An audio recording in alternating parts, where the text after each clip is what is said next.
special guest, especially former Mayor of Dempster from Rock Springs. We're glad to see you here. So. Any comments before we get started here to the agenda? Mark, anything you'd like to say about it? What I'd suggest is you might want to, if you got any thoughts on it, where we might want to end up today at the end of the days. Oh, I see. So these people, obviously, I don't think any of them expect us to be in full agreement on this, but I think they need to hear from each of us. Okay. Where we think we should end up. You'd like me to start off? Yes, sure. Okay. Don't mind. Yeah, Just in total. just in total, no. In total, last time we were together and we talked about where we would go and visiting with Rob and payoff and that type of thing, and looking at some of the things. Right now, as it sits, I believe we're at 182, and I'm going to tell you right, I just really don't think that's going to fly. Just absolutely won't fly. But I do believe consideration of near 80, but upwards to any conversation that will bring us near between 90 and 95.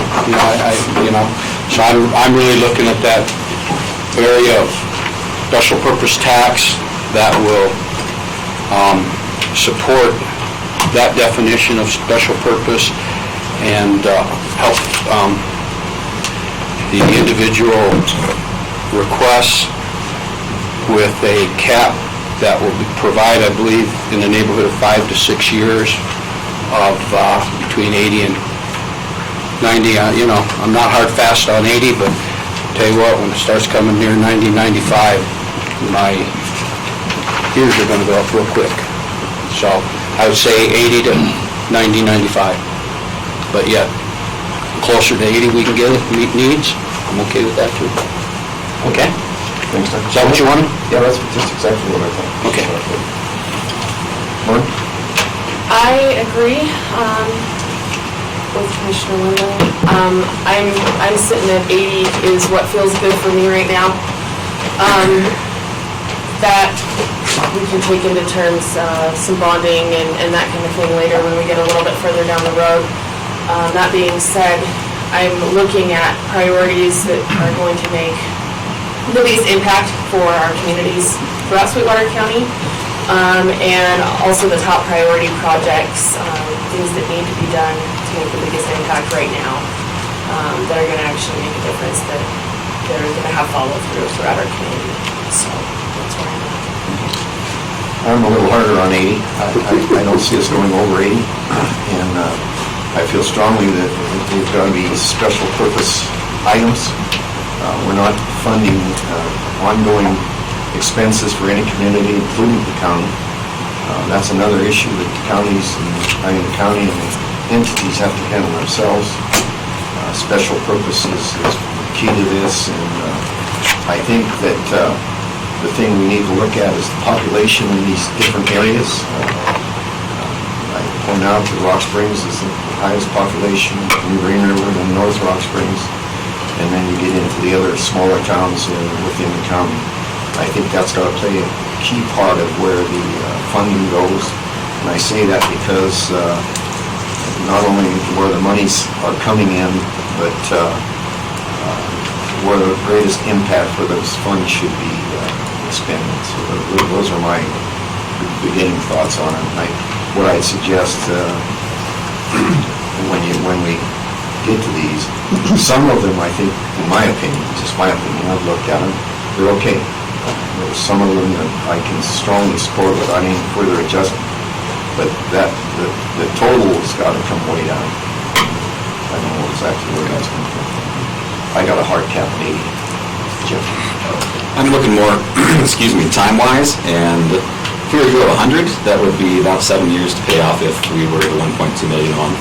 And so, in my opinion, I really feel as though that would be the outside for sure. But if there's justification here amongst those presenting that's these things are really needed up to 100 million, I think that's not terrible thing to take out to the voters. So I'm willing to up to 100, but I'm sure going to need to be shown that that's okay. Good. Yeah, I think I'm in the same ballpark as the rest of the commissioners. I'd like to see maybe between 80 was my greatest comfort point. I would be willing to go up to 90 if I felt like it was needed health and safety wise for the benefit of the community. I think as we make these decisions, we have to look throughout the whole community. I would all of our communities that make up Sweetwater County, and I would echo Chairman Johnson's comment that I think we need to get proportionate to size in some of these requests. I think the other thing is I want to see, I really have a focus too on some of the projects that help grow our community.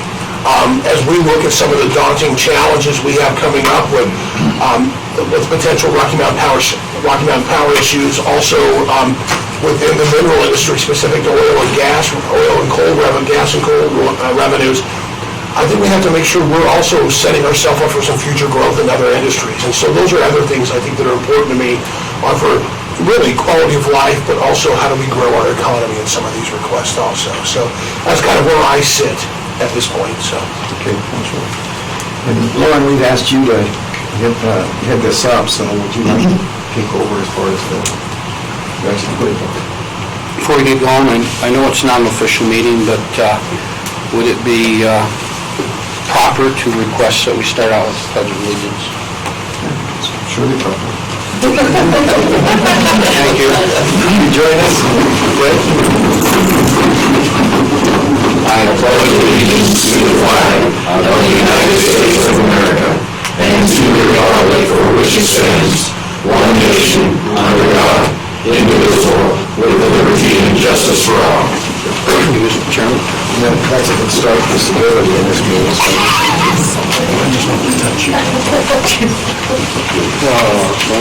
So first and foremost, we had the request at our commissioner meeting on Tuesday to go over some of the basics of the special purpose tax and what the uses would be for. And so I'm going to ask our deputy county attorney, Mr. De Leon, to kind of brief us on some of that and the public on some of that as well. Sure.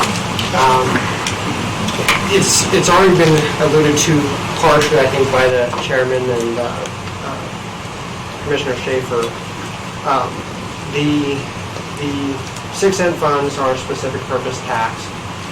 They are not for anything to be, the monies aren't to be used for anything that would be the ordinary operation of government. So it has to be something outside of that. The funds, and I guess as far as the procedure moving forward, the things to keep in mind moving forward, there has to be a resolution by each entity, meaning the 6 cities and the county. That resolution has to identify the propositions. There can be one proposition which encompasses all of the projects. If there was an amount agreed to, if it were in the 80 to 90 range as is being identified. If not, there's also the possibility of having multiple propositions. In 2012, there were in fact 3 different propositions. So moving forward, there has to be a resolution. There has to be identification of the propositions, and that can be in various combinations. It could be delineated by city. It could be delineated by, as Commissioner Shanefield identified, it could be by putting together the top priority projects. It could also be put together with a combination of the cities in different fashions. So those are I think the two things that are currently on the plate that need to be addressed. Beyond that, there has to be a PAC that is formed. That would be the next highest priority beyond the resolution and the propositions. And the reason I mentioned the PAC and put that as a second priority beyond the resolution and propositions is because the purpose of a PAC is to gather funds and to use funds for a particular initiative. In this particular, in 2012, the county, the 6 Cent Initiative used George K. Baum Stifle to put together to help, and they helped with how those propositions would be worded and how they would be organized. We don't have that available to us in 2019 without a cost. I've spoken with George K. Baum, which is now Stifle. If they were to participate and help the 6 Cent process, and they call it they would serve it potentially as an underwriter, and they have a public policy service if they do serve as an underwriter, and part of that public policy service is to help with the advertising, to help with putting together the propositions, the proposition language. However, in 2012, I think they did that without a fee. They now have a fee that is attached to that.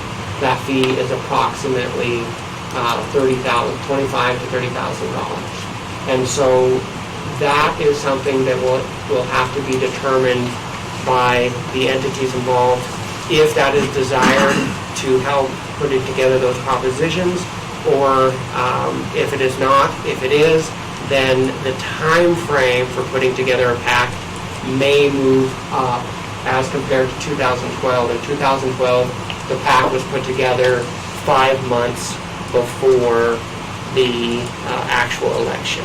And so I just give that for consideration. It may be something that everybody wants to move forward at a faster pace, depending if you want to have them assist with the proposition language and how you combine those propositions. And another thing that they do is they can communicate with the public, kind of determine what things are more palpable, and how to organize those propositions. So those are the top 2 priorities. Beyond that, again, we've talked about we would have to hire bond counsel. That's down the road, and there would have to potentially be a joint powers board, which isn't until after the election. So I guess for now, I just wanted to leave the priority on the resolution and proposition and the PAC and the help that could provide for those propositions. I have a question. I kind of know the answer to this, but I'm sure there's people out there that don't. What's the makeup of that PAC, and how's it put together? So there are forms. The PAC could be made up of, in part, essentially the committee that's already working on this. There are forms that have to be filled out and then turned in to the Secretary of State, and I believe also with the clerk. And it's a pretty straightforward process. And then there's also a time frame that PAC has to provide a PAC primary report. That's not my question. Okay. My question is that PAC made up of all of the communities, one person from each community, or how's that made up? And who determines that? A PAC is any 2 or more people that are putting together funds for an initiative. So there is no required membership. It just has to be a group that is intent on gathering money for an initiative, so it can be anybody. It makes sense. One consideration would be the group that is involved, one person from every entity. Who determines that? the pact, whoever filling out the... Lawyers, you ask a lawyer a question.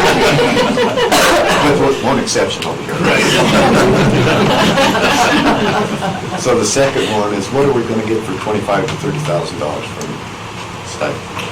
To me, especially, it to me is determined in large part if the entities are able to get to the 80 and 90 million that I think that this commission is urging is done. And I think if they're not able to, if the numbers stay in the 180 million, 120 million range, then I think that they will help identify the priorities and divide the propositions into parts so that so it doesn't avoid the election in general. So they don't participate in selling with the electorate. Are they involved in that at all? They are involved in that. They do help with advertising. And part of that money, that money buys that for us. Yes, it does. That's all. What is our first hard deadline then, time-wise? First hard deadline is 110 days before the election. Notice has to be given to the clerk that there is a 6 cent proposition. That being said, I will clarify that in 2012, they wanted the resolution completed a minimum of 5 months before the election. Thank you. July.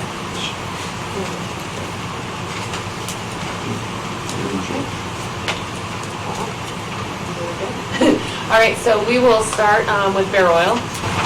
Do we have representation there, Lynn? She's the one that was going to call. Yeah, she was the one. Well, or we could call her. She just, the text I received from her, I've got a number if we want to visit with her, but she's basically said her request has not changed. I have questions. Okay, for so everyone. I will get you a phone number. We might need Sally to show up. I told her she should come in. She said, only if you need me. And I said, I always need you. Talking about special calls.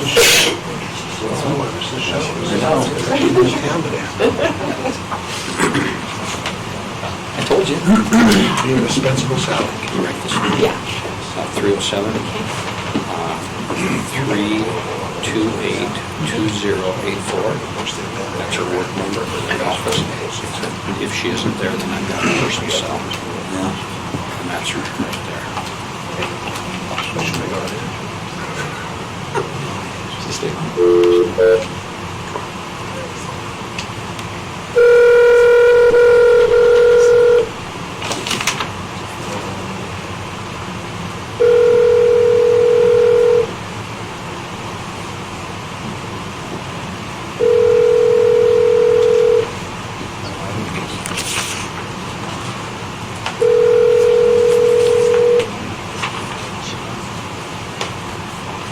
Hi, you've reached Sweetwater County Solid Waste District Number 2. Use her cell.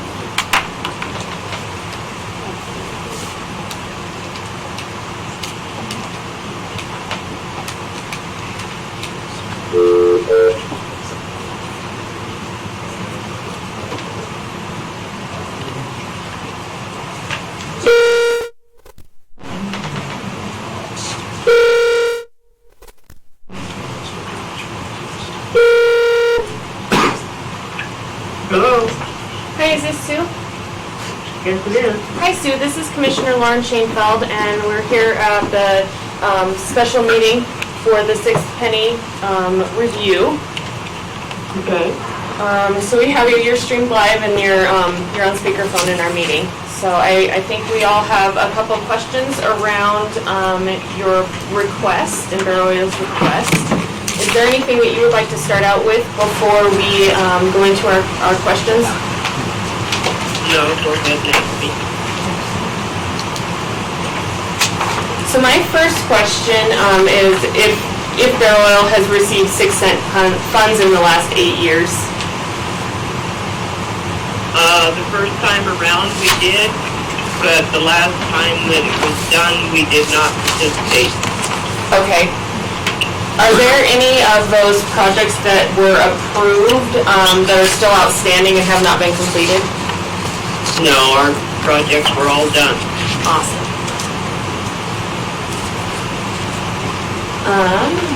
My other question is, how much money does Bear Oil have in its reserves?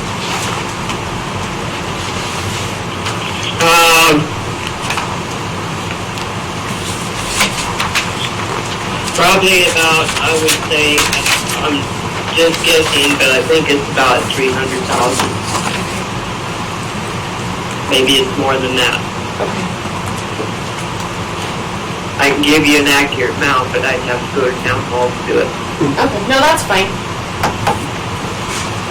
And can you tell us, I know that you have your water and sewer project as the #1 priority, which is sitting at 1.256 million. Correct. Can you please tell us about the impact that this is going to have, or that this project would have on Bear Oil in total, and then also on Sweetwater County? Our water lines are really old, and I have no one available that can tell me exactly when they were installed. But it's like we're getting 3 and 4 breaks during the winter months that are costing us anywhere from $25,000 to $30,000 for repairs. Okay. I don't know if I answered your question correctly or not. Yes, you do. Sue, this is Wally Johnson. Yes. There's a high probability, Sue, that 4.3 million is not going to fly. If we were to cut that, how far, where would your top priority be, and at what dollar amount would that be? Would that be the $1.2 million, or how far could you go down? I'm only speaking as a commissioner. That doesn't mean it's going to go down. I could be in a minority again.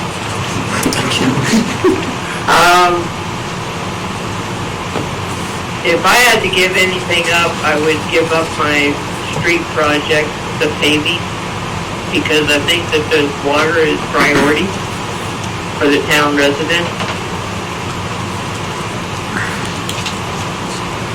I guess I'm asking for the same amount of money for my water project, but I could do without the paving On the paintbrush part of extension. it, at least half of it anyway. I don't know if that's paintbrush So extension. is the paintbrush extension part of the paving?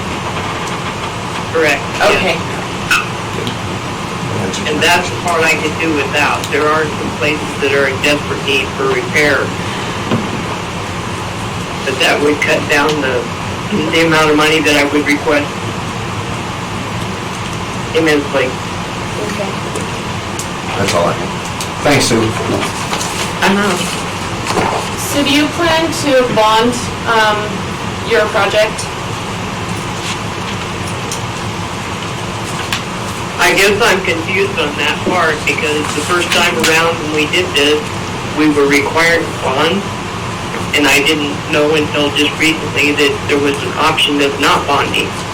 So I would go along with whatever the other towns want to do. Okay. Yeah, there's no option. I was wondering what your preference would be around bonding. Right. I know it costs us a whole lot more money than somebody else made a good living off of on the other end, but Bunch of lawyers.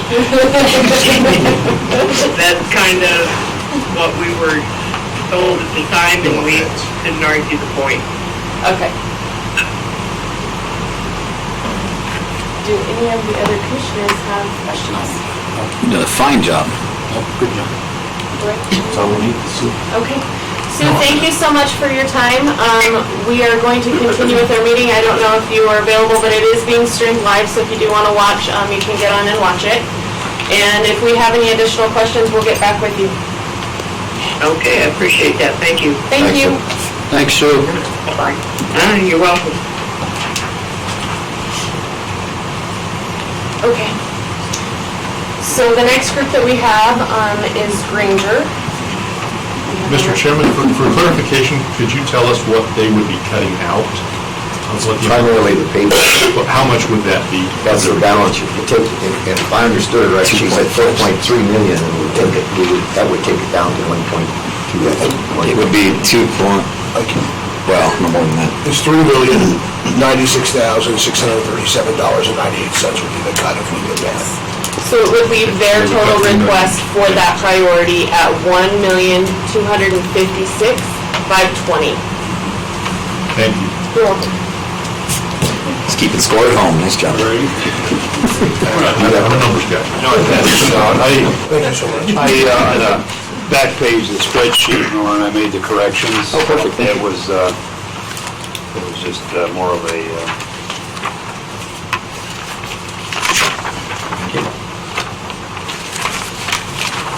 Thank you. Thank you. let me reread your furniture here. Anyway, Grady would like to thank each one of you commissioners for allowing us to come here and kind of explain why we're asking what we're asking for. I too are keeping pretty much everything the same that we had asked previously, and there's so I'll just go down the list that I just gave you. If you again, for the Hams Fork extension, it's going to be utilized would be utilized during the construction of the new pipeline, and not to mention that it's also that we have no secondary backup for a water line, and as much water as we use and utilize, if Genesis Alkali was to go down because they pump our water, we would definitely be in a bind. Number two would be that it's the number two would be the 9.8 mile drinking water intake pipeline. In the last few years, it's cost us over $75,000, and each time it seems to be it breaks. We've had 4 failures in the last 2 years, and it's due to the fact it's a 41-year-old line. It's lived its usefulness. We just need to go ahead and get that upgraded, because it will one day come undone on us and put everybody without water for an extended period of time. Also, there's a 3 years expansion project you guys are well aware of that, and it's going to be bringing in 300 plus people into the community, and to be able to supply it, a substantial amount of water that they're going to be requiring. An upgrade of the pipeline to the town would be a pretty good benefit. Water use is used by all the construction companies, the oil field and the Union Pacific Railroad for fire suppression. We use it for Sweetwater County fire suppression, and a multitude of other entities rely on us for our water. The backwash pond replacement project, that would be getting us compliant with EPA and the DEQ, because we're currently out of compliance. We're riding right now on a permit to allow us to continue operations the way we are. OSHA compliant staircase that's on the existing south water tank that would provide access to the top of it for instrumentation for a multitude of agencies, Union Wireless, Day Wireless for our volunteer fire departments, paging systems, and the internet service as well. Water meter replacement, it's just an aging, the water meters are old, they're not accurate. We have really no way of, other than what we're producing for water, we have no way of actually billing or an accurate usage record for billing purposes to the residents and to the bulk water station. Street paving project. When they came through, when we put the new pipelines in, nobody held their feet to the fire and made them put the streets back to the way they were. They used multiple excuses that they ran out of money was the biggest one. But that should, you usually, when you come in with a project, you leave the town how you found it. You don't just tear the streets up and leave. So we're looking to try to get the streets repaved. Security fencing around the water treatment plant, that would have been a Department of Homeland Security's requirement. We need to get that completed. And then the sewer lift station and lagoons, they're just replacements of aging pumps, motors, and some of the automation sensors, and some of the, and then the emergency generator system is pretty antiquated and it needs to be updated. So that's pretty much it. We're, like I say, we're still looking at just under 12 million, would be $11,712,000 is what Granger would be looking for to encompass most all those projects. And do you have these listed in order of priority? Pretty much in priority, yes, they are. They're listed in priority. So has Granger received 6 cent funds over the past 8 years? They have. Okay. 2000, what was it, 2013 or 2013, and then 2016. They did receive, or whatever, the second to the last time they had it, they did receive it. We did receive it. And were all of the approved projects completed, or are there some still out there? Negative, there's still one outstanding right now, and that's the solar lighting project. That's unfortunately, it's under the materials and equipment is currently under investigation with Sweetwater County and the Wyoming State Audit Office. So that is withstanding, is not complete. How much money does Granger have in reserves? As in with the WyoStar account? As in savings? Savings, reserves. everything. We're looking right at about 250 million, or 250,000.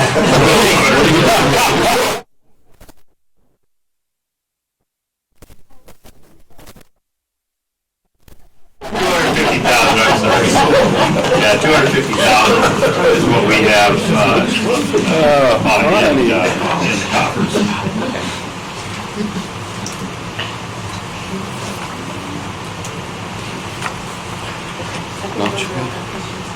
The solar lighting project is not complete, is that due to the issues with the previous administration? It is. Okay, thank you.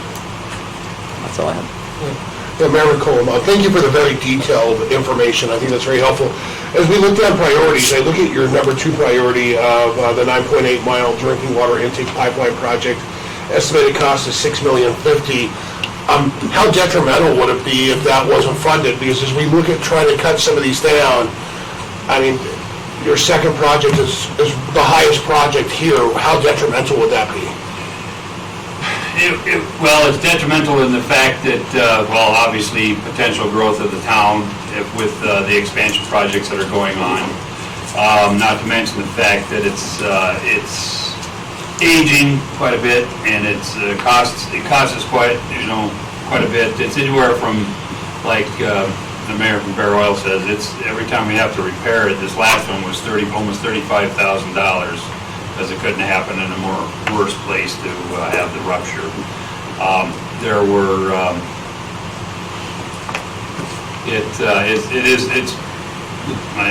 number 2 for a reason, because we need to get that, it's 41 plus years old, and it just seems to be a constant issue with water. And I mean, it goes through a lot of no man's land. So it's hard to sometimes detect where, it's just by accident that you find it. We have to do periodic runs back and forth on the pipeline just to make sure we're not got geysers or anything like that showing up in the middle of nowhere. But it is, to us and the townspeople, it's pretty, it's high on the list, and it would be beneficial to a lot more than just the town. What would be the level of health and safety concern done if the project wasn't completed? It would be up to everything, if it wasn't put into play. The water is, it's well, obviously, the water standards that we have to obtain and have to maintain are very high, and we're well within. If we were to not have the water, if for some reason, it's like anything else, I mean, you know what it's like when your water shuts down, you can't go to the faucet and turn it on because you don't have it. And there's no other resource to get water or in that area. It's not like we can piggyback off of Locale or Little America or anything like that. I mean, we're definitely on our own. So it's a concern, and I do realize it's not, tomorrow. It would be down the road a few years before everything came to fruition. And the one last question would be, 1, 2, 3, 4 are all water related. I know sometimes these water projects are kind of interconnected. Are those projects interconnected at all and having to be done? Or can they all be done separately if needed? They can all be done separately. I mean, but it is part of the, like you say, it is part of the water system in one way or another. That's all. Thank you so much for your One more help. question. Okay, go ahead. Just like we asked previous, what could you, I mean, this is difficult to ask, 11.7 with what we're trying to ask is just difficult to get. Very true, well said. So if we're looking to cut in the, $90 to $100 million range, what would you be? The only one that I'd be probably willing to back off on would be the $2 million for the lift station upgrades. It'd be the one that we would probably, that's why it's the last one, because everything's operational so far, but it's just waiting for the foot to fall before we have a catastrophe, if that's possible. But because we do service the Granger Whiteout station with both water and sewer, so it's definitely it's a concern. But that would be one that I would be willing to probably back out of. Thank you. Thank you so much for your Thank you time. for your time. Thank you. Your agendas. Next, we have Rock Springs.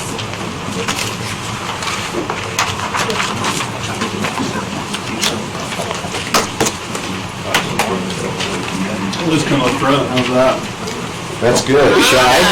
Blast me with questions. Don't be shy.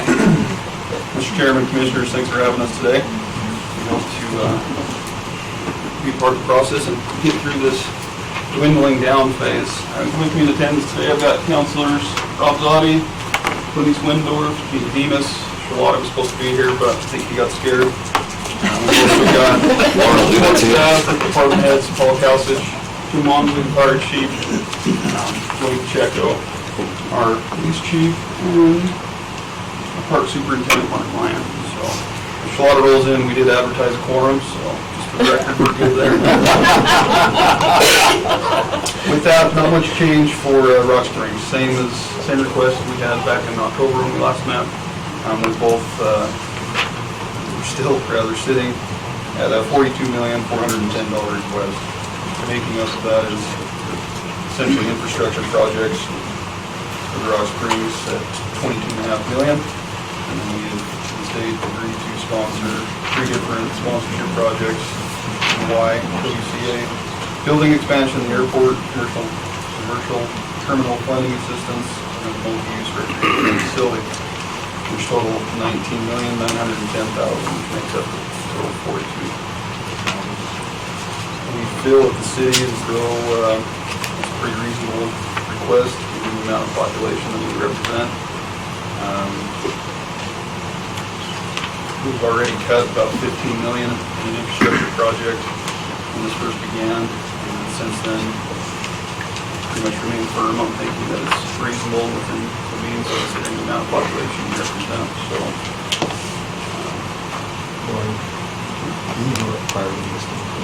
A priority. Yes. Also, I mean, Granger did a nice job. Just wondering. Yes, we do. The first priority for them is the water reclamation facility, and that's at $4 million. And then, do you have this spreadsheet? I've got it somewhere. Okay. Sally thinks this, so I can't. She's gone. Do you want to run through your priorities Yeah, for that's us? right. Thank you. First up on, I'm just talking city core, not sponsorship.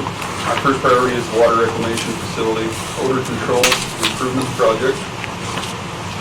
Has a price tag of $4 million. Second priority would be the Northeast Rock Springs detention basin, $2.5 million. Third is miscellaneous sewer projects, $5 million. Fourth, miscellaneous water projects, $5 million. And 5 miscellaneous stormwater projects of $5 million. And then our sixth and final is the miscellaneous gateway and greenbelt beautification improvements, $1 million price tag. Is in regards to the sponsorships, we have not prioritized those. We have had discussion on that. The governing body felt as though there's really no need for us to make that tough decision until we know what kind of funding might be available coming our way. I did find it. Worked very hard on that, Mr. Chairman. So these are prioritized, so if we just start from the bottom, we start cutting, you can live with that? If we started from the bottom? Bottom Of the priority list. So they truly are a priority. as far as the Rock Springs core projects, yes, the sponsorship projects are not prioritized. In your 42,000, you've got the YWCA airport and multi-use facilities, so that's in the total, right? It is. So those, you did not prioritize those? We did not prioritize 3, but I think if it's going to come down to cutting, that's probably where we would be. Where you just target We those already three? cut 15 million from Okay. our infrastructure Just so I understand. related projects. Yeah. Oh, excuse me, Lawrence. You're fine. You're fine. Comes with the chair. First of all, yeah, okay, thank you, Commissioner. First of all, thank you very much, because I know you guys went back and you cut as far as you did to bring it more realistic, and knowing that, and knowing how hard you work on it, I just want you and the council to know, and your mayor, that that's appreciated very, very much, and it's very much in line. Are you ready to answer the questions regarding the ones you want to sponsor, or do you have the sponsors here? I do have sponsors in attendance as well, but I can answer them to the best of my ability. But Should we handle them I- separately? Should we handle the Rock Springs Yeah, town, that's city first, and then go to the ones that And sponsor? then do the Okay, other let's do that. separately. Do you have questions for the city? No, I've been talking, I know what the city wants. Okay, so I'm going to ask the same questions, basically. I know that you've received 6 cent funds in the past 8 years. And do you have any of those approved still outstanding, or are they completed? How much money does the city of Rock Springs have in reserves? confusing question, but in our capital reserve account, we've got roughly $12 million. Of that $12 million is committed. We also have an operational reserve. Within that is about $9 million. By resolution, we're required to carry about 3 months worth of cash on hand, if you will. So that makes a large majority of that $9 million. And like I said, the capital is committed, so unless the county wants to share some property tax, we're pretty much relying on Chairman Johnson to take us to dinner and spend some sales tax dollars.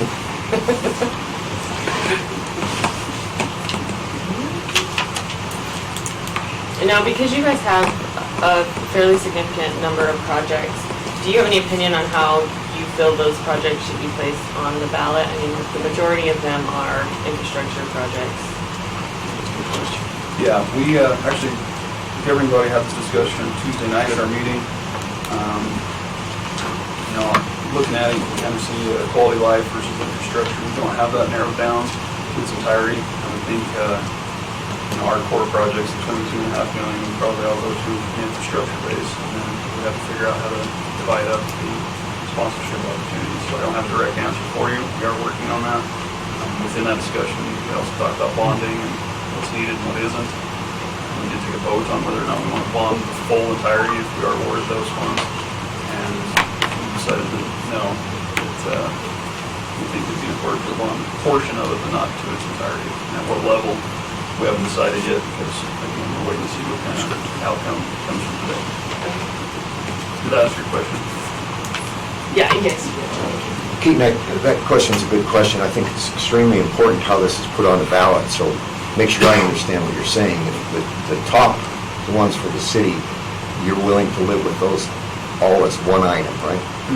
But you would separate the other three? In some aspect, I mean, and like I said, I don't have an exact answer for you, but I think a quality of life option, obviously the multi-use facility represent that. As far as the airport and why, I'm not sure where we categorize those. So my question's, what's the airport need? 3 million? 3 million. 3.3 million. Devin? Mr. Chairman, is it all right if I stay right here? You can stay right there if you're more comfortable.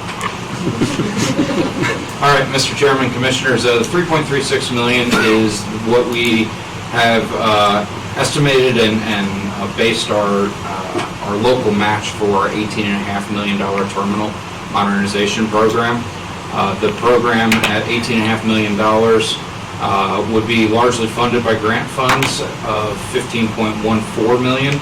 And the 3.36 would be the local match needed to match all of those other grant funds that would come from the FAA, YDOT, and hopefully Wyoming Business Council. We obviously would need to apply for the Business Council funding yet, but we have had initial meetings with them. The money goes towards the expansion and rehab of the existing commercial terminal. We've had 57.5% passenger growth over the last 3 years at the airport, and the hold room for the terminal is by code only sized to 47 people, and we pump well over 150 through that hold room when we have casino flights.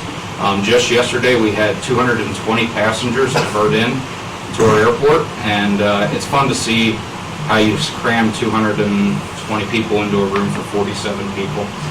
That's maybe their one and only first impression of our community, and our opportunity to bring them back to our community to spend money here. And luckily our service was stellar, our facilities were not, and hopefully the service stood out to them. But I could go on all day. In your packet from October, there's hundreds of pages of justification on the project. So if the additional funding is not reached, awarded through some kind of a grant, and you do have the match, what are your thoughts about that?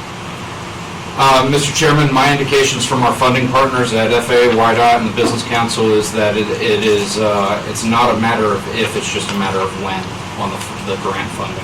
It's not if it's going to be funded, it's just when it fits into the program. Right now, that's projected in 21 or 22, 23, and 24. So if you got this money, it would just go into an account or a bank account, and you'd hold it until you got the money? That's correct. So there's, it would ultimately, we could legitimately get a phone call today from the FAA saying, here's $11 million, or we could get that phone call in 2021, 22, 23. But our indications are it's going to happen fairly quickly. The last round of supplemental funding from the FAA was awarded just a week and a half ago, and of those projects, there were 17 terminal projects funded. And we got a phone call that morning from the FAA saying, hey, you're not on the list, but don't fear, we're working on it. Yeah, and I understand how that may work, but let's go back to the question, just so I hear it clearly. Devin, is if it's not approved until, or you're notified until 2-3 years from now, and the special purpose tax is approved for the airport, 3.36. As money is collected and our treasurer distributes it, that money will go where until you hear from about the grant? So, Mr. Chairman, Commissioners, I am new to this process, so I don't know that I have the right answer for that. I don't know how the 6 penny completely works, so I would more than likely defer to Rob and work with Rob and the commission, and our board would as well. I just don't know how the process works. That's fair enough. I just wanted to know. That was the same question I was asking a little different way. So that's fine. I'd like to turn to the YWCA 3.5 million. Somebody tell me what that's for. We can come a little closer. Whatever you want to do. We're sort of behind people, so we thought we'd come up. It's safe sometimes.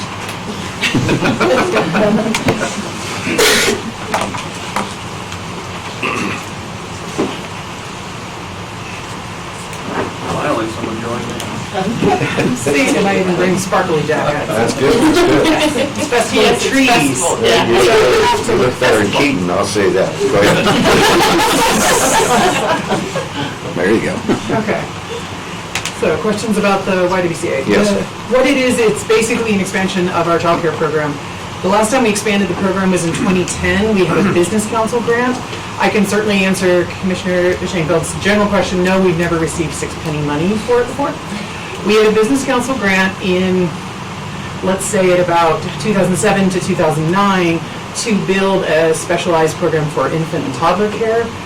And at this point, we're looking at a building that will expand mostly in the upper ages, but it will allow us to expand the entire program. And the reason we started looking at this was because there has been a constant need for more childcare, particularly at all different ages. We have a 6-month wait list on just about any child in any of our classrooms. And so if you're looking for a new family trying to get work, a new couple coming into town, most often you're going to get couples that both work. That means you need childcare, and you need it as young as 6 months, 6 weeks old, which is what we take.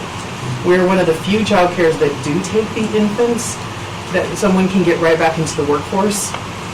We can also look at this as saying it really does help the economy. If you've got someone coming in, a couple both with advanced degrees in education and a lot of training, to take 5 years out of that workforce to be able to stay home and take care of kids puts a crimp on their ability to get back into the workforce. And so that's where the why comes from. The reason we started putting this forward was also because we had the ability, we had a capability to add on to what we currently have. Right now, our buildings are completely at capacity. We don't have an expansion. When the city started talking about not utilizing the old pool that's behind us, it gave us an opportunity to start saying, if we could do this, this would move us forward and allow us to both expand and offer this to the community for more numbers, going from roughly between 90 and 100 to 161. So that would increase a lot. It would allow us to expand after-school care. Boys and Girls Club, YWCA, even GRASP are nearly full. They're as full as they can get, and this is a hard thing when you have children under 12 who need to have after-school care in the summer. This is what's necessary. And to be able to even extend that into the school year, most jobs don't always get out at 3:30 when school ends. So that's kind of a general program of where we're looking. That answers my question. Well, we got you. Anybody else have a question before I go on to the other next one?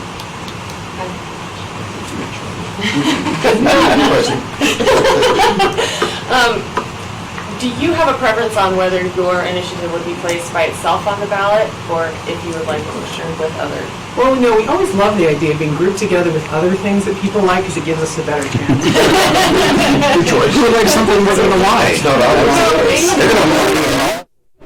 Tap into the city, and you say you get to pick your ground, you get to pick your childcare. It is really essentially up to the city. This was a chance we had. We looked at this and said there is no way as a non-for-profit. Oh, I can answer the other question. Our reserves, they're probably between 100, 150,000. That's it. And that 100 of it is in an endowment, which we can't touch based on the rules of endowment. So 50,000 is about all we have, and we're never going to be able to build a $3.5 million building on our own. So. Next. Good enough. Anybody down there? Anybody down here? I do. Okay. You're going to have to wait for them. Well, I'm just trying to be polite. You know, I know what I hear. I hear it. You're right in the middle. With expansion always comes additional expenses after the building's completed in order to make your programs work. More help possibly, operations and stuff like that. How can we afford that? Yeah. How do you plan on paying for that without asking for it from your present funding sources, who are limited? I hear a small. As in the county doesn't want to As in get the more county money than doesn't want to Well, you know, the county may not be able to, Right. True. so. Well, we know our current funding sources are always a question anytime. No funding source is ever guaranteed. In the nonprofit world, you can't guarantee anything. I agree. We look at it, one, in that we have the potential for growth. It doesn't have to fill one full up. We do not have to immediately take in 161 kids and be able to do that. We can build the expansion based on how the program's needs are. At the max, it would be about 8 staff. If we actually filled every single room, it would be 8 more staff. So it's a smaller increase, but it's also an increase in the level where a preschool, after school, 3 years and up, they can almost pay their own expenses with a little bit extra, because the ratios is what you're looking at. Everything with childcare is based on ratios. How many staff to how many kids? The more kids you can have in the classroom, the more you can afford the cost of the program.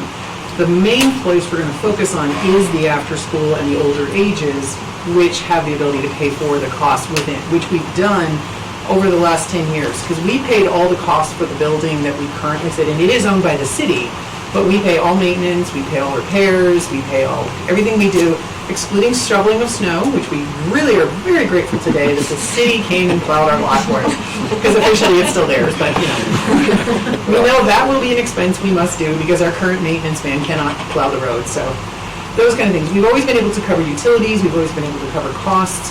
For staffing, yes, there may be a point that we might have to look for more. If we're talking down the road, as we slowly increase, one of the benefits we have is an endowment that is slowly increasing and can add into as well the additional cost. That was one of our long-term thinkings that we did. And if you don't immediately expand into the new facility you built, you still have costs to maintain that. Well, we would expand into it to some extent, but whether we would literally fill all, it's based on 4 rooms. Whether we would fill all 4, the cost of the utilities and such, we do feel we can absorb with the program costs. It's the staffing would come as we have the need and as we start building in the ability to do that. So Thank you. that was one of the aspects. I think that's probably all we got for you. Thank All you. right. And the last one, I think you probably can answer this. The one I get the most pushback on since this became public for the city of Rock Springs is the next one. Yeah. Just this week, I had occasion to hear a conversation about the facility that exists, the rec facility, being the best in the state of Wyoming, which I also believe. And I also have heard comment that it's the best that they've seen from people using it from Utah too. So the question that I'm getting asked is, why does Rock Springs need another facility? So who can answer that? So I Here we go. can I'll be out here. My name's Anna Anderson, and I'm a group of private citizens that have brought this project forth for the ballot. Okay. And basically, if you're involved in any kids' athletics, excuse me, I got a cold, but any kids' athletics in this area, you know that gym space is limited. And it's limited between, 4 and 9 p.m. We do not have enough gyms, we do not have enough room, we do not have enough fields for our kids during those hours. And that's the big thing. They do sit vacant most of the day. This facility can be used by people of all ages during the day for different types of projects. This is geared to, as a realist, we know that the Civic Center is closer to the end of its useful life than the beginning. I don't think anyone can argue with that. If it goes away, what do we do then? We're down even another facility. This is a quality of life issue. This is for our kids. This is for our people that live here that are going to use these types of facilities.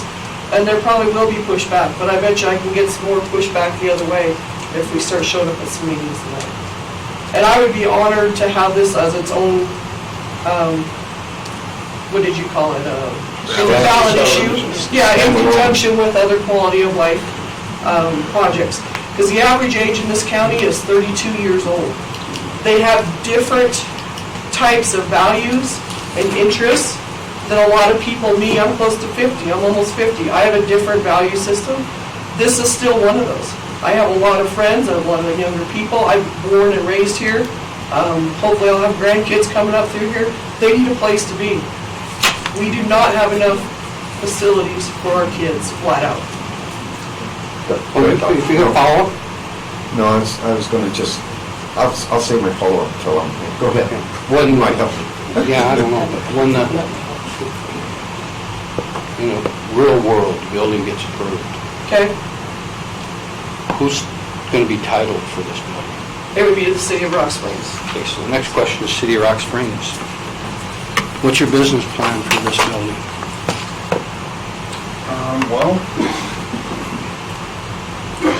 We view it more as not a recreational facility. It's more of a field house, and I think that's something that the general public, those that are out there that maybe have a negative outlook on it, is just thinking, we already have the Civic, we already have the Rec, why do we need another one? What we do is something different. We're doing it more as a field house that we can host regional sporting events and keep it on the map for that. Bring obviously people in. Is that gonna fund it? No. Is that gonna, put up for the cost and the maintenance and everything? No. Heather, to her credit, ran some numbers on, what it would take to, I think you came up with a fee for, the kids. The usage fee, yeah. Usage fee. Go ahead, finish. Okay. Obviously that's gonna cover a portion of it, but we know that it's gonna be heavily subsidized like any recreation facility. And if it's heavily subsidized, the city's willing to do that. I'm just curious, because these types of facilities do need subsidy to operate, because the fee structure, to operate just, big field house like that, if you're gonna heat it, so you need it through the winter, it's gonna be costly.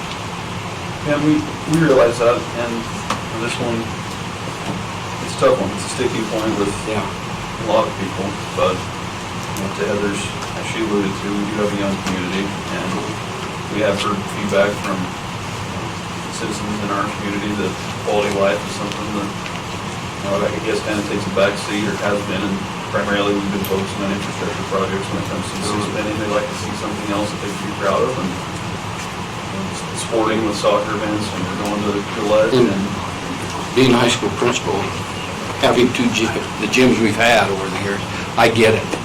I'm never going to say we have enough room, I'll never go there, but with the role that I'm sitting in now presently, and you take a look at the definition of a special purpose tax, it's infrastructure.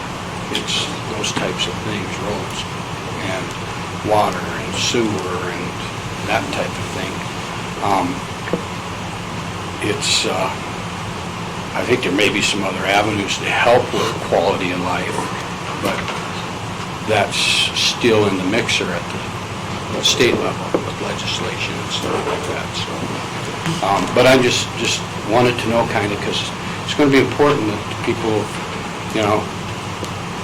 of Rock Springs know that it's going to be subsidized by them or the city, and that probably through whatever. So anyhow, infrastructure's important.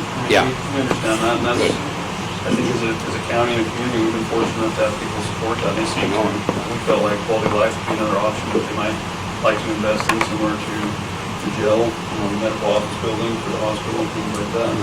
Not something that's just sewer streets that obviously very much needed. You don't get to see them, you don't feel it as much. And we've gotten behind in all that stuff over the years. So thank you. Commissioner Wendland, can I add some things to that and might address your question about the subsidy? Sure. Heather and her group did run some figures, and I believe you did talk to the rec department on how much staff something like this would require. Their estimated revenue is $450,000 with ongoing cost of $300,000. Now, I don't know. I'm a little skeptical about that. I think according to those numbers, we're going to show it's more than paying for itself. I have my doubts. I haven't seen anything really solid, but the numbers that have been run so far indicate that it really wouldn't be much of a subsidy, if any, right now. And especially if one facility did close in the future. And the city's got to be okay. The city has to be, because it's definitely not something for Rock Springs, the other communities or the county, although everybody's taxed from the special purpose tax, one penny will go towards it. And in regard to this, I'll answer another one of your questions as far as bonding or not bonding. We'd be willing to just let this go towards the back end of a schedule of projects to be funded, because right now we do have the Civic Center. It is an operating condition. How long will that be an operating condition? I don't know. Maybe you guys know. I don't know the answer to that. But it is something that's going to be in dire need shortly. And so we would be willing to, be the tail end of the project and fund last if and when it's needed. I should say when the money's available. I have a question. Was some of this project started with the concept of when the school districts, when the school district was looking to provide costs to you guys to use the Exactly. facility? I'm on a couple of the smaller boards, and like for girls' basketball, we have 150 girls playing basketball. You need gym space, and we talked about the gym space issue. We use the school district facilities. When the school district was considering charging earlier this year, they tabled it, it's gone away for this year.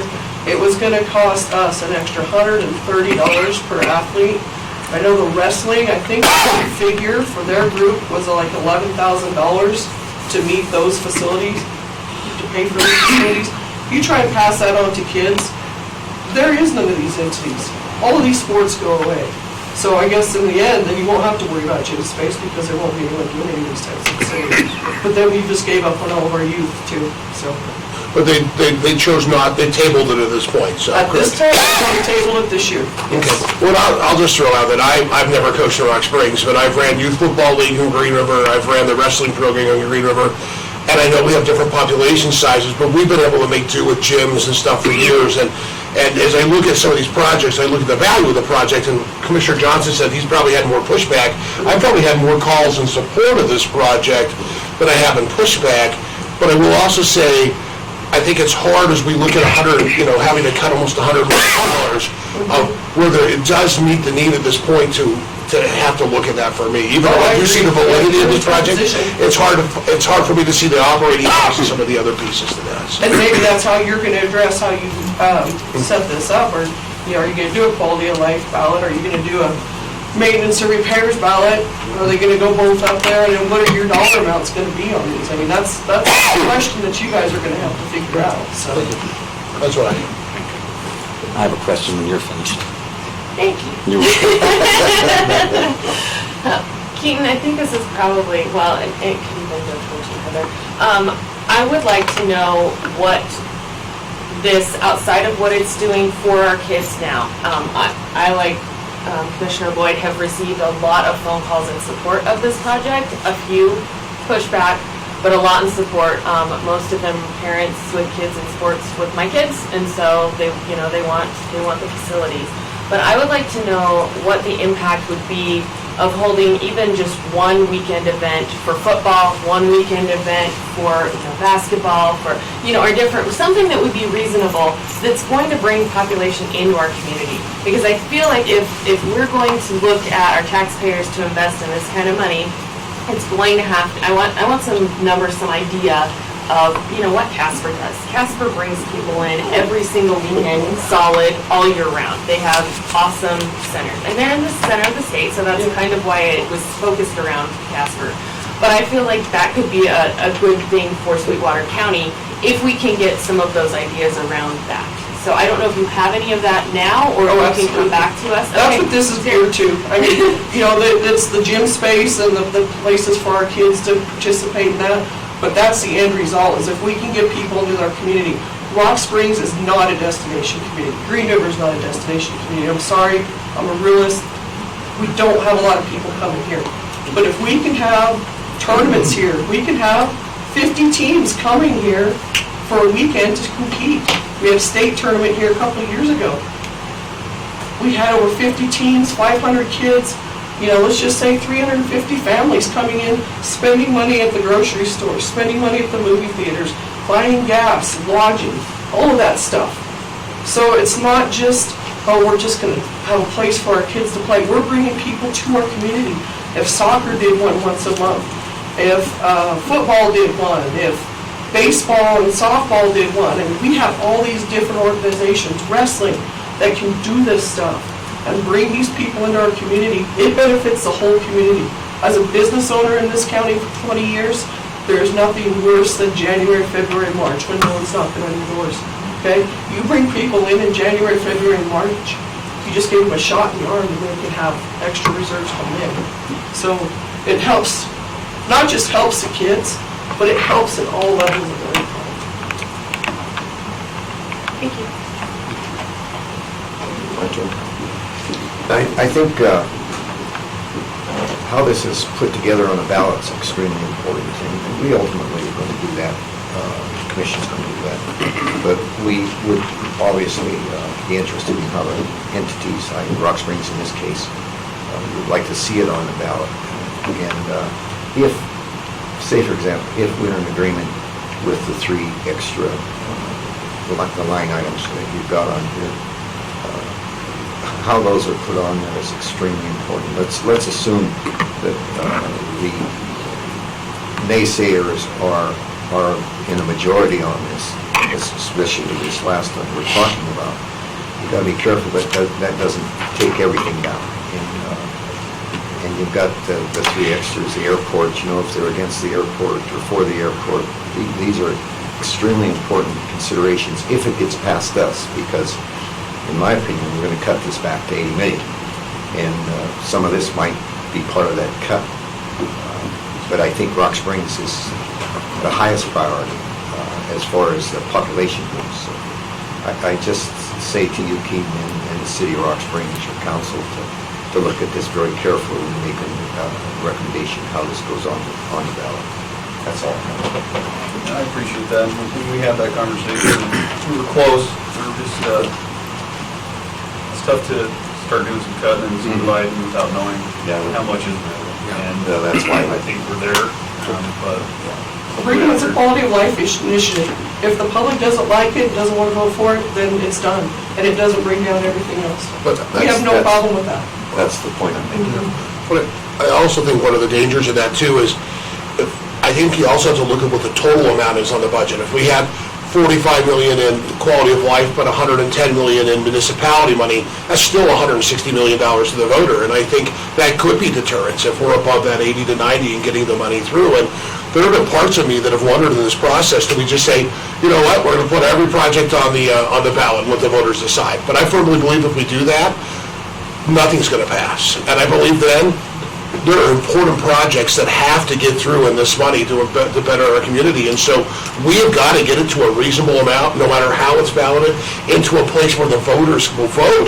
Because I believe if we're much above 100 and some of these other numbers, it's going to be such a sticker shock, we're not going to get that through.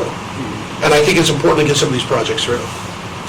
And if you look at what Rock Springs is putting forward, including these other entities, and you divide it by the population of 2010 census, it's the lowest. It's at $1,500 per resident. That's your biggest voting population right there. So I think that has to be considered as well. I was going to close with that. That was very well done.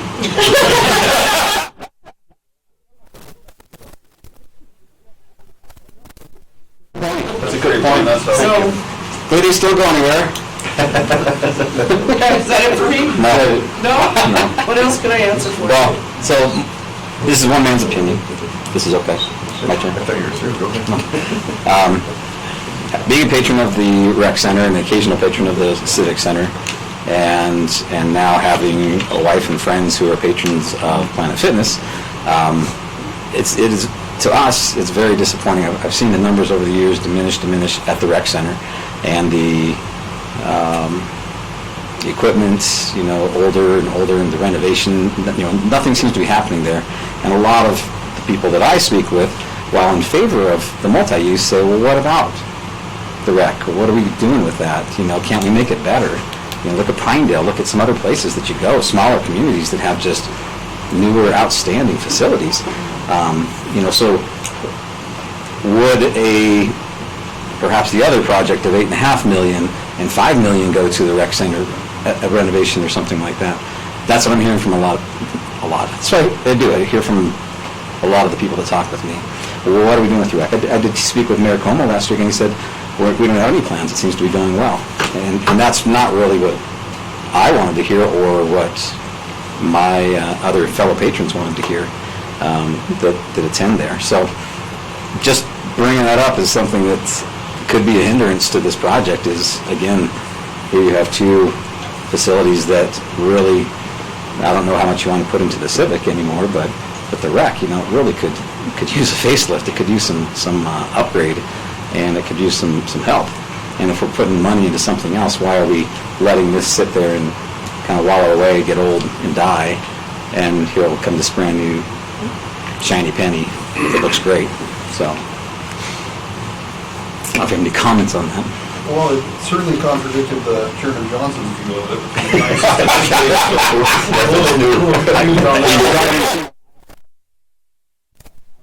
Been by the rep lately.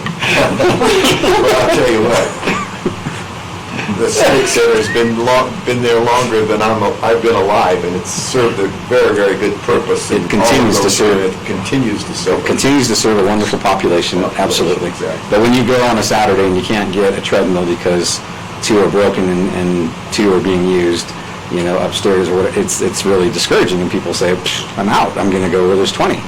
And that just takes away family membership, We were family members now we're punch pass people because we don't end up using it as much, and we have a lot of friends who are the same. And I live, less than a mile away from the rec. So that's kind of my hood over there. That's, it's where everybody is that I know, so. Well, recreation has always been heavily subsidized, and it's usually the first to go when things like public safety and infrastructure are usually right there at the top. We've got smart people in those positions that identify that we need to put more money into certain areas where we can. It's tough. We have the same issue going on with golf course right now too. It's going on out there. But I guess the difference in this facility would be it's not really a workout facility. It's more of a field house type setup. So that would be my response. And this is more focused, this would be more for younger kids and stuff like that, where Planet Fitness is an older, it's not for kids. You don't just go out and take your 10-year-old there and they work out and they can practice their passing with football or whatever they do. That it's a different type of facility. Fitness changes, just like things change in retail, things change in the fitness industry, and this is a big portion, and it's a stable portion with our youth. We just don't have the things for the youth to do, and this is one of those things that can help with that. It can help with the seniors. The biggest complaint that we've heard because we looked at the other option too, and I showed you both options, is if something does go with the Civic Center and it goes away, the biggest complaint about the rec center is trying to walk in there, and especially if you're, an elderly person or something, everyone likes to pull up to the Civic, walk 10 feet, you're in there. Wyoming, you walk up to the rec center, you're walking 100 yards in, and then you're up in there, and then you've already had your workout. So people, that's the biggest thing that we've heard with that type. So you'd have to go all the way to the back of this facility, and the cost per square foot doubles to do this type of facility, just because of the way the facility sits on the lot there. There's not enough room to put it anywhere else, but it's a lot bigger cost to do it that way. For what you're getting. Okay, thank you. I'm good. Okay, thank you. The only other thing I'd like to say, if I could, a little bit longer than 15 minutes, not bad, but we realize that this is going to be a difficult decision for you all, and we're really about the 80 million mark, and I think all along, the city of Rock Springs felt it was really unreasonable. If you look at the $80 million and divide that by population, Rock Springs makes up about 64% of that, which is 64% of the vote. And divide that into the 80 million, and by rights, we'd be looking at about 51 million. I'm not saying that's the way to do it, but it certainly brings an interesting look at it. And we're coming in at 42 million after I misspoke earlier, we've actually got 18.3 million, not 15, which is one of the problems. So even with the sponsorships and providing some quality life options, even if that means they have to stand alone, we're still below what it would be if it were population based. And I think that's a pretty fair and reasonable approach. Appreciate your time. Okay, thanks. Thank you. Thank you.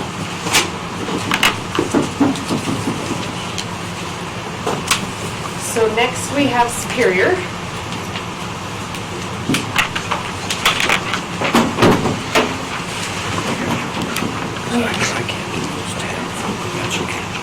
Thanks, Chairman, Commissioners. Thank you. We'll pass it just down. All right, sounds good. Just pass it down. Thanks, Dominic.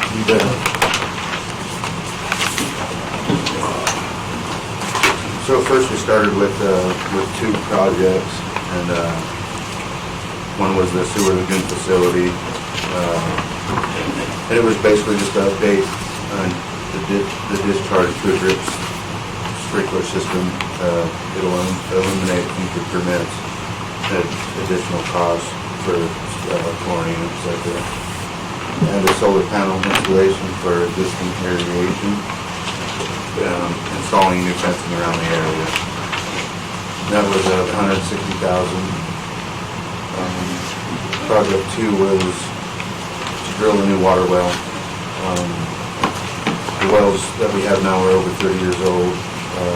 One of the 3 existing wells produces no more than 40 gallons per minute. The second one produces 120 gallons per minute. Therefore, we only have one reliable well, and when it goes down, it's very hard to keep up with, consume it.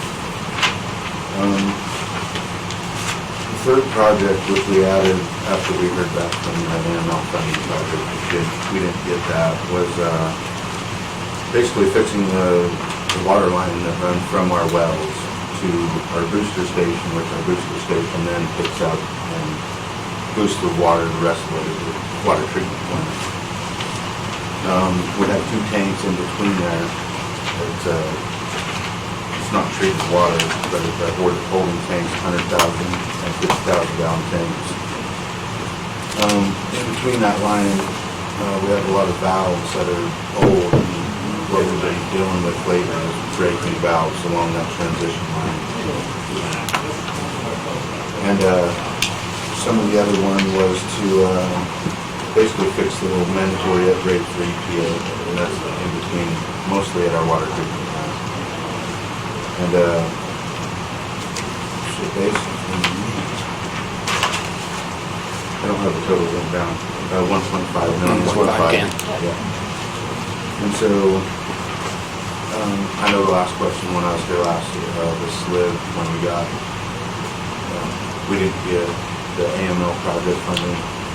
It was just Wyoming Business Council, this is their agenda, so I didn't want to confuse everybody and say it wasn't an AML project, but it was AML funding.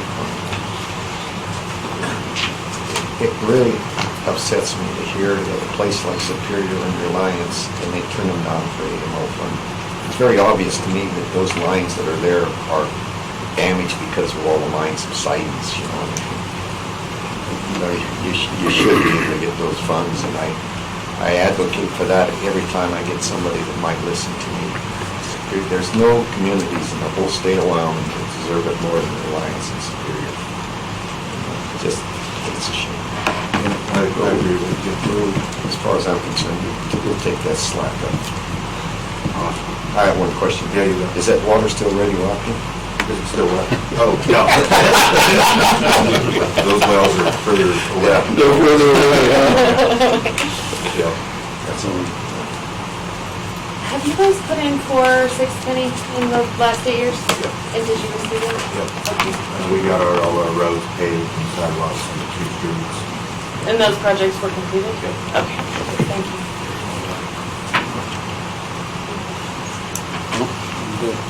I'm good. We're good, thank you so much. Thank you very much. Thanks, Don.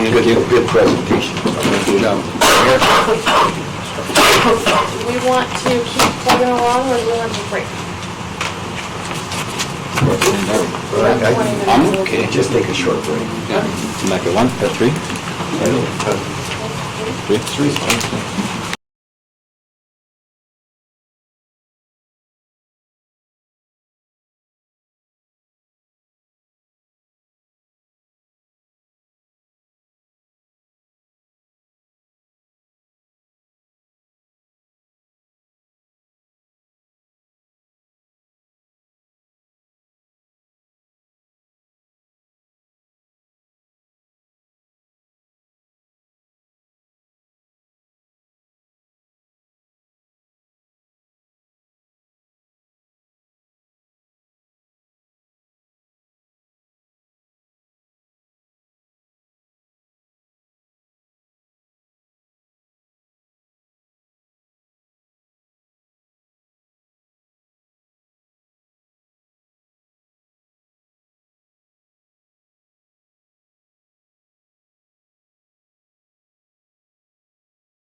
All right, so next up we have Wamsar. Anybody here from Wamsutter? We need to call them in, yep. We're supposed to call them? Let me see if I can figure it out all by yourself. I'm gonna try. Yeah, I'm that just didn't gonna work. suggest they're not here, they lose 18 million. Where's the crap? We all need to learn how to have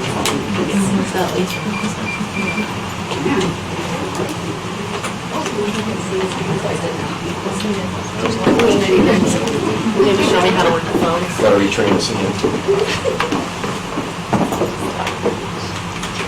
I didn't know how, that was an issue.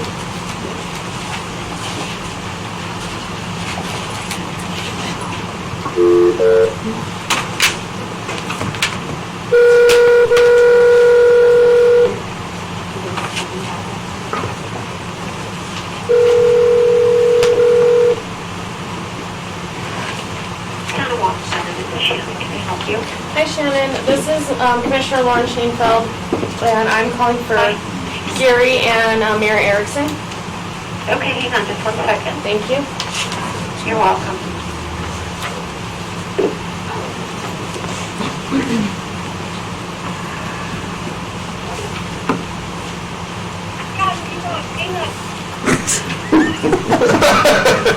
Hurry up! He's on the phone. Hi, this is Commissioner Lauren Schoenfeld, and the rest of the commissioners are present. We have you on speakerphone and streaming live for our 610 workshop. How are you?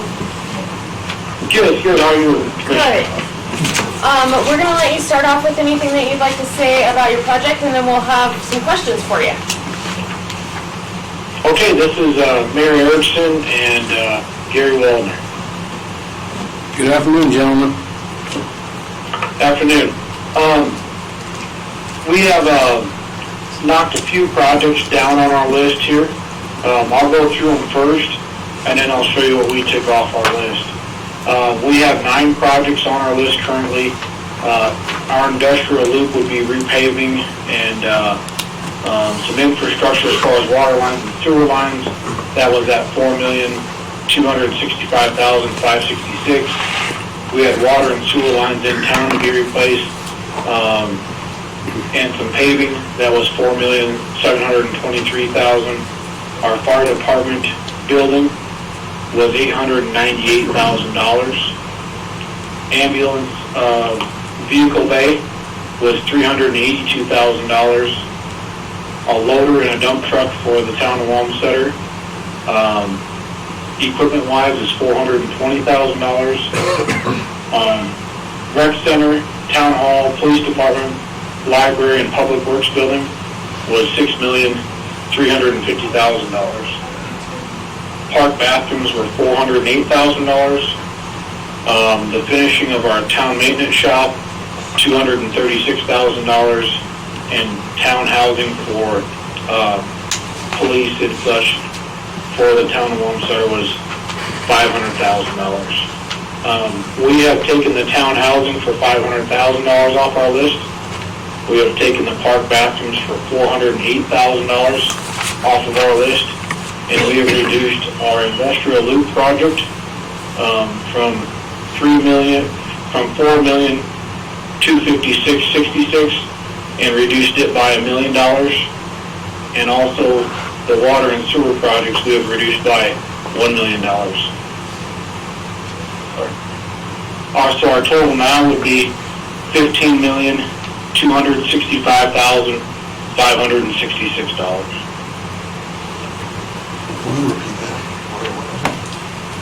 Hold on 1 second. It was $15,265,566. Correct.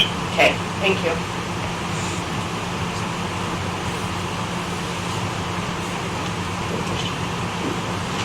Go ahead. Ms. Wally Johnson, as you know, in the Transwest project, we got $5,320,000 for that, and I think Wamsutter got roughly half of that.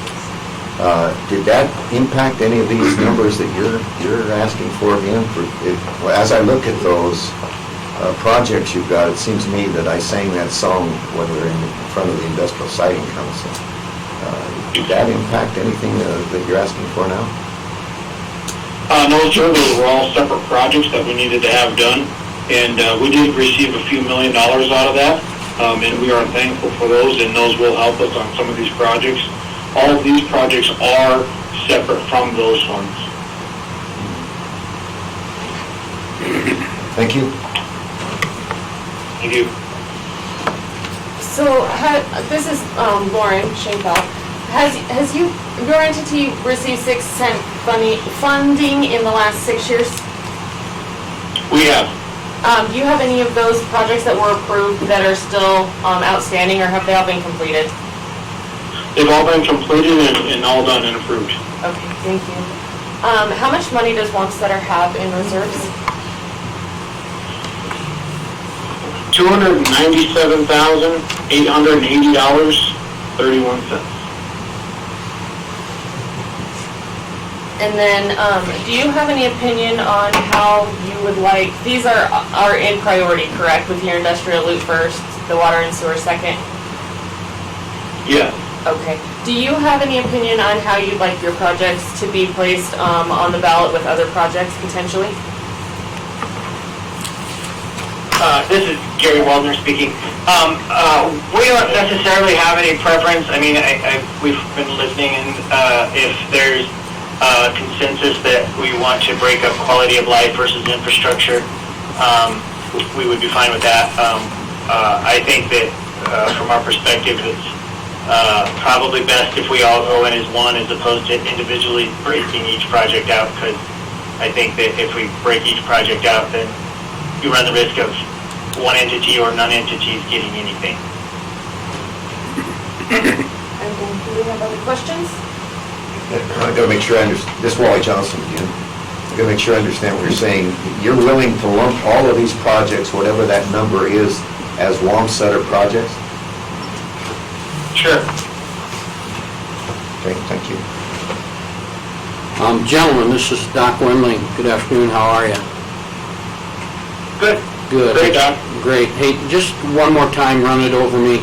As I'm looking here, what is there a change in your industrial loop from 4,256,000? It's to 3.2. Okay, cut $1 million there. And then also the water and sewer cut $1 million? Yes. All right. And what we've done is just decided not to do some of those projects. We've only have knocked it down to what we feel like where we've already sprung leaks in water lines and the absolute have-to-haves on those. And so we've tried to knock those projects down. In fact, the industrial loop, I think the way we were able to do that is to regrind the loop and not to pave it over at this point. Okay. It would just be fixing the water lines, sewer lines, and getting it back to where it wasn't a safety hazard. So, first of all, next question I'm going to apologize for, because I didn't ask it of 1, 2, 3, 4 entities ahead of you. But I think it's a question that needs to be asked from this point on as we move forward. But taking the $15,265,566 based on your town population brings us into approximately $31,540 per resident. Now, I'm going to share with you, that's a lot lower than 2 of the other requests, considerably. But I apologize, I didn't get to ask them this because I wasn't on top of my game. No, not that I am. But anyhow, how do we justify $31,540 per resident? Well, I think at some point our smaller entities, sorry, Doc, this is Joe Erickson. Joe, good, thanks, I appreciate it. I think at some point I feel as we as small communities in Sweetwater County have to get over that hill, that wall, to become, to have the infrastructure, the quality of life, to keep some of our folks that are here working in this town. And we've had a large number of people that have inquired about living here, and we still receive the same answers as there's nothing here for them to stay here for other than work. And so the only way we can bring up those numbers as residency is to further establish Wamsutter and grow it. All right, thank you, I appreciate that. And I see your priority list 1 through 9, and are you with that as one, last time we talked, your real priority was more so rather than 1 and 2 or 1 and 2 combined? Because they have to go hand in hand, is that correct?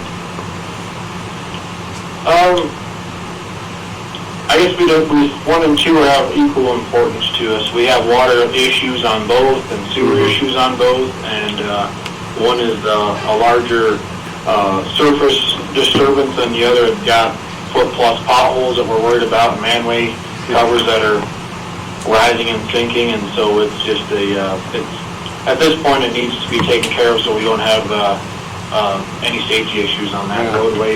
The other one is we got a lot of natural springs coming up in Wamsutter, which is great, but it doesn't seem to be drawing anybody to our community. Maybe we'll get some water rights on those, huh? I hope so. And the other question, when you bring up those rising manhole covers, my question is, I visit out there, do you think it's still necessary for me to put a riser kit on my truck to get over those? I would advise it. Okay.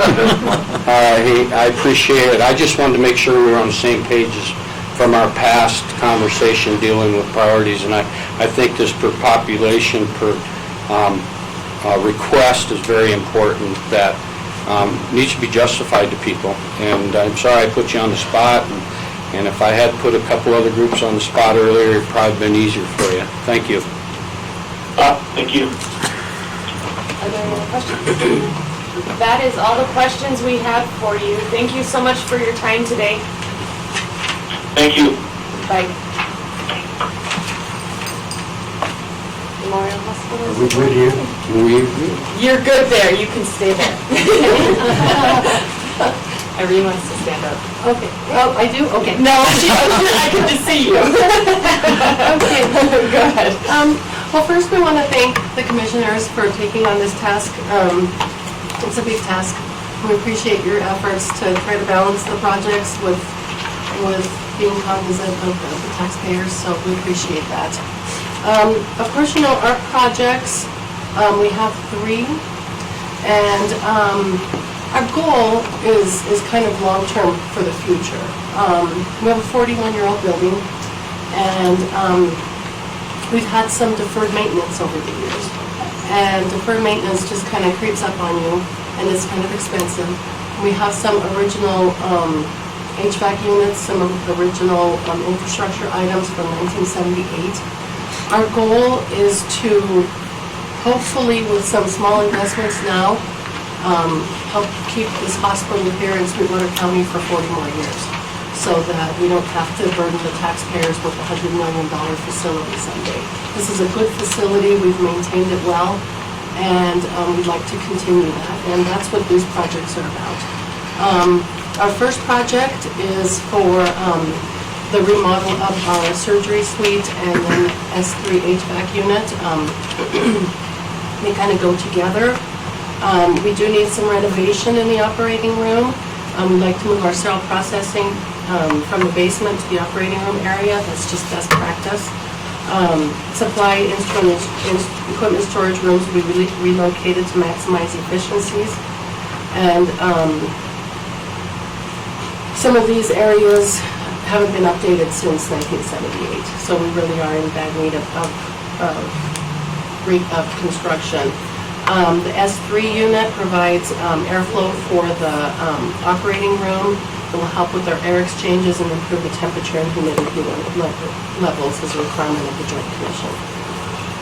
Our second project is medical imaging remodel and replacement of the S6 HVAC unit. The medical imaging area is also in need of renovation. We have not remodeled or updated that area since the original construction in 1978. Our planned remodel would include creating a larger procedure room, renovating the ultrasound rooms for more privacy, updating the radiology and echocardiogram rooms, and adding new dressing rooms and waiting areas. And then, of course, the S6 unit provides HVAC for the medical imaging area. And that'll help with airflow and improve air conditioning needed as the equipment requires a certain temperature to operate properly. Our last project is to relocate and expand our dialysis unit. Our existing unit has very limited space for expansion. If we did do any expansion, it would be to add 2 additional chairs to our 8-chair unit. We had always been a 4-chair unit. We just expanded to an 8-chair, and it's already full. And this kind of falls under a patient needs requirement or priority. We would like to grow that program because we do see a growing need for end-stage renal disease treatment in the area. And so that would be, our goal would be to increase to 12 chairs, and then with the potential to expand to 16 chairs in the future. So our first project for the operating room is $7,121,961. Medical imaging, $5,554,153. And the dialysis, $6,779,252, for a total of $19,455,366.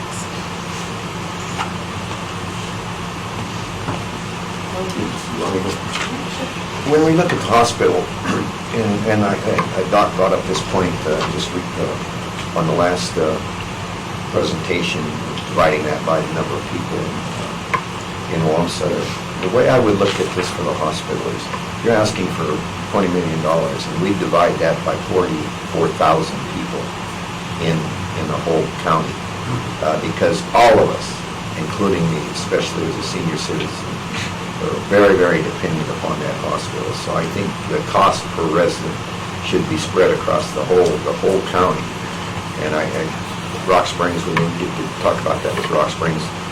The same thing should be with Rock Springs. They make up that population when you look at that number, and you find out how far out of line Wamsutter is per cost per resident. That's got to come into consideration. And the hospital, I've always made this point, is we're all dependent upon that hospital, all 44,000.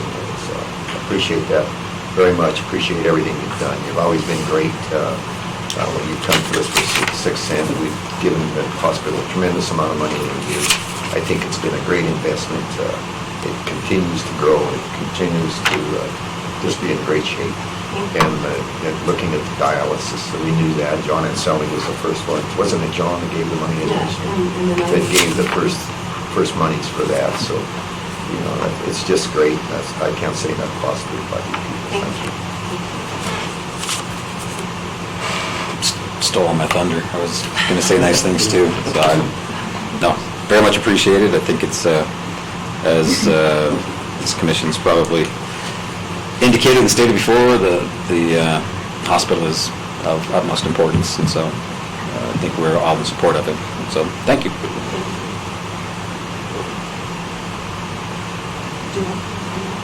At this point now.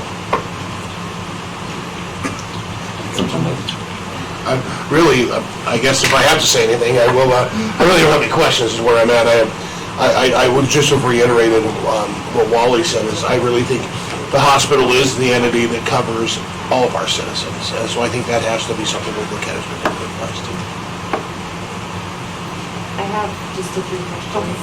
Of your previous 6 cent funds, all of those have been completed, correct? Yes. We received $16.1 million in 2012, and that project was completed, reconciled. We received $22 million in 2005, and same thing, completed and reconciled. How much money does the hospital currently have in reserves? So, right now we have our bond covenants from the previous, one of the previous 6-penny bond indentures, and the requirement is to have 75 days of cash on hand for that. So our current cash reserves, we have $29 million. That equals 127 days of cash. 17 million equates to the 75 million. So that's the 75 million that we really have to, 75 days. That's a bad number. 75 days equals to 17 million. So what we have left after that is 12 million. and that's about 52 days. And we don't want to get too close to that 75-day threshold, because we want to make sure that we have enough funds available for operations or anything that comes up. But the 29 million is the total, 17 million is the 75 days of cash on hand that we're required to keep, and then the 12 million is what we have. And we've asked, I'm sure we've heard all these other questions. Do you have a preference on how you would be placed on the ballot? I know that you've been placed on the ballot as a standalone before. There's been some conversation about doing a healthcare initiative. What are your opinions around that? Well, we'd like to see what the other projects are. We'd like to see, what the county projects are, just like Chairman Johnson said, we do serve the entire county. And so, it'd be helpful to see what the rest of them are and how they're bundled. But, yeah, I guess right now it's hard to kind of say. Yeah, thank you. When we talked the last time, we talked a little bit about priorities, and I think when we talked a little bit, you said your 1 and 2 were for... OR and medical imaging. Thank you very much, and that. So are you still somewhat in that area okay with that? Yes. Okay, very good. And then for Commissioner Johnson, just to share with you, while you were talking, I just quickly on the hospital, if you look at their $19,455,366 request, that's $446 per resident in the county. And then if we just, I asked you the priorities just because I wanted to run that number too quick like, and that comes out to $291 per person in the county because it's approximately $12,676,000. So, just to let you know. Any other questions? Could I make one point, though, is even with the cash on hand, the 12 million that you have, you're working, that's part of, you're working towards, not accreditation, what's the right word I'm looking for? For our bond. Yeah, that's exactly, yeah. So that's something you're working towards, and that counts towards getting better funding and a better rating as you go. So it's not as though that's, well, we can get all the way down to the 75 days and still be in good shape. So That's a good point, yes. One last comment. I think you got to give a lot of thought of whether you're going to stand alone or go bundled some way. My thought is, if there's anybody that should stand alone, it's you. As a voter, I can't see a voter looking at the hospital and not recognize how important that hospital is for that individual voter. Maybe a 14-year-old kid might not worry about it, but I'll tell you an 80-year-old man does. There you go. Thank you. Thank you for your time. Thank you. And next will be events complex.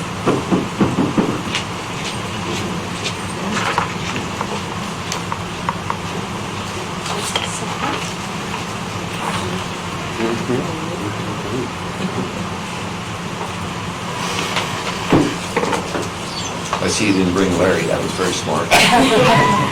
He is very it's in the hall. sorry he's not here. How good he is. But he wanted me to tell you that he's with the governor on behalf of the Wyoming Tourism Board, so. Oh, name dropper. Seems right, right? Just rubbing it in our face, I know.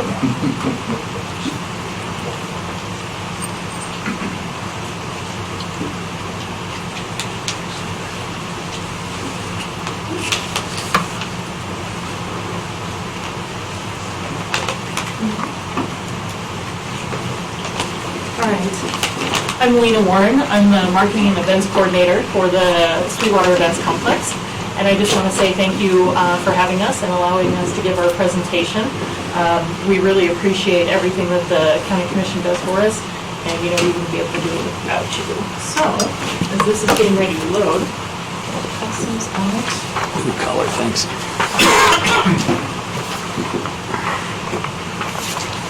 Thank you very much.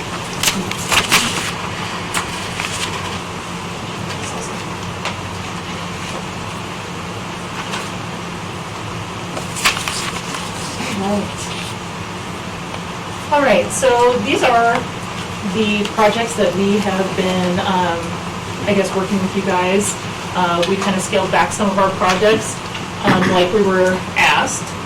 And so the three projects that we're looking at are the water system redundancy, upgrades and expansion to the exhibit hall, and renovations to the indoor arena.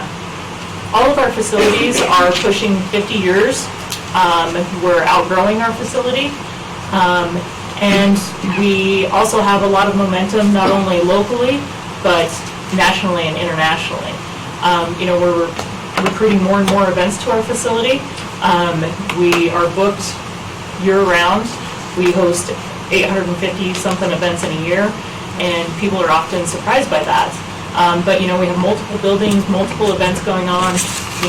This weekend alone, we have Christmas parties, we have barrel racing, different things. So we're always looking to accommodate multiple user groups, but the reality is we need some major upgrades. We're 50 years old and we're outgrowing, or the groups are outgrowing our facility. So that's kind of what we're looking at there. So with the exhibit hall, it was built in 1976 through 77. Some of the stuff that we're looking to do is we are actually looking to expand the front of the exhibit hall and the back of the exhibit hall. And you'll see that it'll allow for 11,000 additional square feet to the facility. The exhibit hall front expansion would include new facade, multiple entries. One of the hardest things about having the events complex entry the way it is our lovely weather and our westwardly wind. So we would like to redo that to allow people to come into the sides, be able to enter the facility, when they're dressed nice and, look like they're not windblown or stuck in a snowdrift. We would like to add, different things to the lobby area, restrooms, ticket window, code check. The biggest thing is, our facility's getting old and it just needs to be redone. Weather-related issues, and then also just meeting some of the needs of our clients. So this is the proposed front entry. You'll see that we have remodeled some of the rooms on the north side of the building. And so it will also allow for an external or an entrance to those rooms as well, and then allow for entrance on each side of the main exhibit hall. And this is the rendering, what we're hoping to be able to do. And then we have this little video.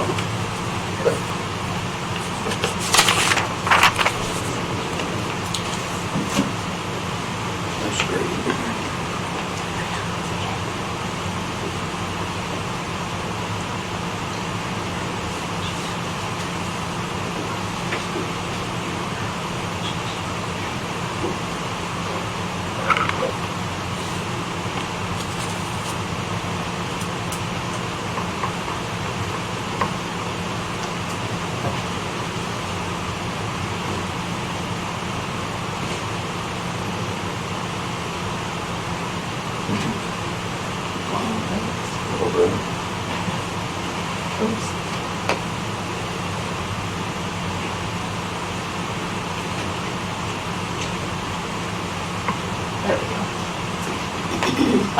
So also the exhibit hall expansion, we'd like to add on the back end of the exhibit hall. What we realized about the building itself is they allow themselves to add additional sections on very easily, and those can help many of our groups. One of the easiest ones to point out is Cowboys Against Cancer. It's a huge event, it's a great community event, it brings a lot of people, but they are at capacity. But they're not the only one. Our craft shows, home and holiday shows, as well as other vendor-related shows. One of the other things that we hope to also be able to do by expanding on the end, it would be the east end of the exhibit hall. We would also like to put in additional portable wall systems, which will also allow us to break the exhibit hall into two different sections, which can also accommodate two different user groups. So again, we're hoping to meet the needs of our community by allowing them to rent out two different sections of the hall. We'd like to improve the flooring, update the wall covering systems, and enhance our sound system and our acoustics. If you've been to our facility, we all know that the sound system is not that great. but we're working to accommodate that. And so here's the overview of the exhibit hall. We would like to expand on the back of it, and then also put in those those expanding walls so you can break the room into different sections.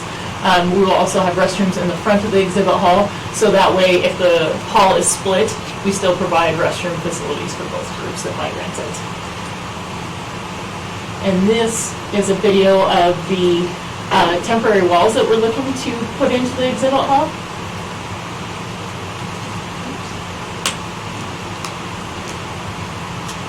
And the cool thing about these is they don't actually take up space on the floor. They all go into the ceiling, but they also can be configured in different ways and put into like 90-degree angles and stuff like that, so you can break it horizontally as well as vertically. They also have different sound-proof or sound acoustics to it, and we would look at those and meet those needs for our facility.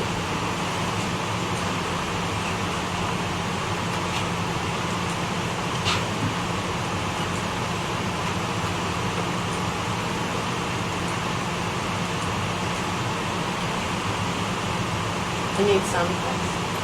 I know, the video has no sound, I'm like, oh. But they're pretty cool walls. Sure they are. It is, it's cool. So, and then the other project that we're hoping to do is the indoor arena building improvements. Again, it was built in the 70s. We need to update, modernize it.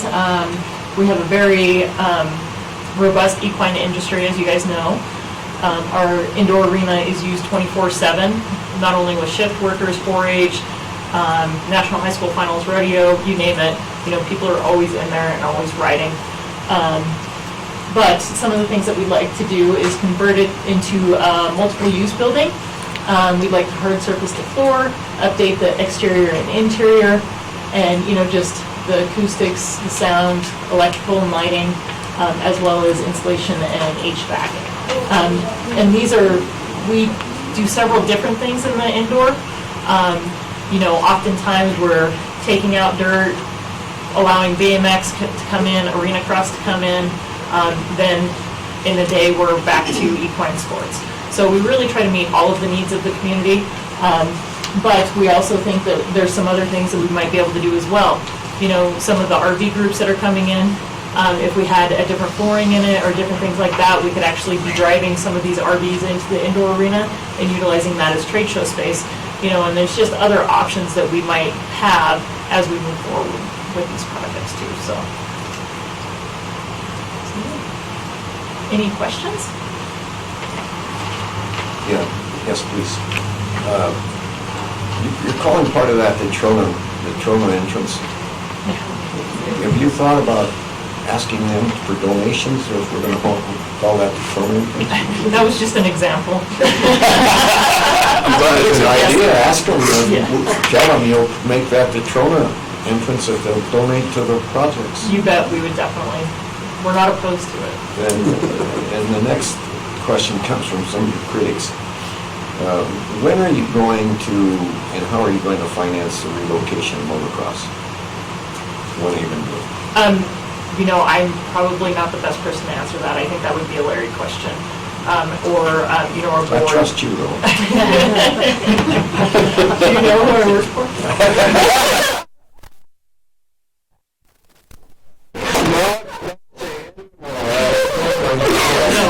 Yeah, I think we're working through the situation right now, and just trying to figure out what is the best solution for that. So. Okay. Beautiful. Well, very non-answering. Yeah, that was a good non-answer. Add to what she said, being a board member for the events complex. Great. One thing that was said before, Rock Springs in Sweetwater County is not a destination location. This is the one facility in Sweetwater County that makes Rock Springs and Sweetwater County a destination location. With the efforts of the staff and everything they've done to bring in the rodeos, the RV shows, the support from the commission, the impact that those events have on the community from a sales tax standpoint is huge. It brings in a lot of revenue. The expansion on the arena, the indoor arena, right now, scheduling for all the user groups is pretty difficult. We've been very fortunate that those user groups understand the situation and have worked well to try to accommodate that, but it's like filling a 5-pound bag with 10 pounds of flour. We just don't have enough room, and the demand for that facility is growing year after year, so. That's something for a motocross answer. That's something for a motocross answer. I don't completely have a motocross answer. One of the points I'd make with, you're asking for $11 million, the ROI doesn't come back to the county or to you. But if you just look at the high school rodeo, what it brings into the community, let's buy the number of the big, the 8 million, it's a super investment. It's a super investment. I think we've estimated, and this is kind of going off of last year's numbers, but our annual impact, and this does not include any national events or anything like that, we estimate about $7 million in annual economic impact. And that's BMX, motocross, equine, weddings, trade shows. These are the people that are coming to our area, staying at our facilities, staying at local motels, hotels, restaurants, They really come here and they enjoy the experience, and we are giving them something that creates memories and gives them that tangible feel goods. I don't know how else to describe it, but it's something for everyone, and that's what gives members of our community something to do. With the National High School Finals Rodeo and the Tiffin Rally. Last year, we estimated overall with our annual events about $16 million in economic impact. And a lot of that goes into Rock Springs, which is good. I'm not saying that negatively, that's straight for Rock Springs. And that's the one thing that more and more as we're recruiting national and international events, we are a destination. People are really excited to come. We spent some time at the Newmar Rally actually doing a seminar and explaining some of the stuff that they can do, and they were so excited. The biggest comments that we had were, why aren't you hosting more seminars? We're so excited, and we were handing out business cards left and right just to get them in touch with the tourist activities and stuff that they can do. So it was really an eye-opener, and we're putting ourselves on the map. So. Just a comment. Yeah, there's kind of still a Ron Zani quote as I sit with him on the events complex as a liaison is 10 years ago, was it Rob, the city of Rock Springs did a study about where we could best diversify the economy.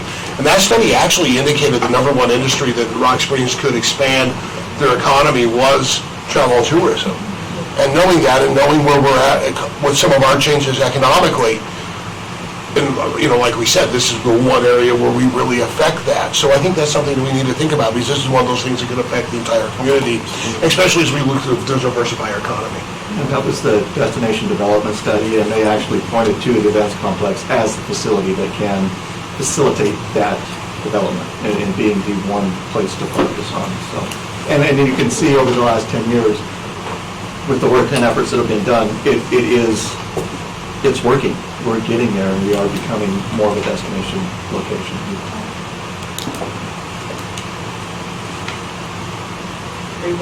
Are you wanting to go last? I can. All right, go ahead. I'll wait. So I know you didn't receive funding in the last round of 6-cent taxes. Did you receive funding in round 4? No, the events complex has never received 6 pennies to the best of my knowledge. Okay. I don't think that's right. I think the last time we presented something, I think we ended up pulling it off because it was an issue of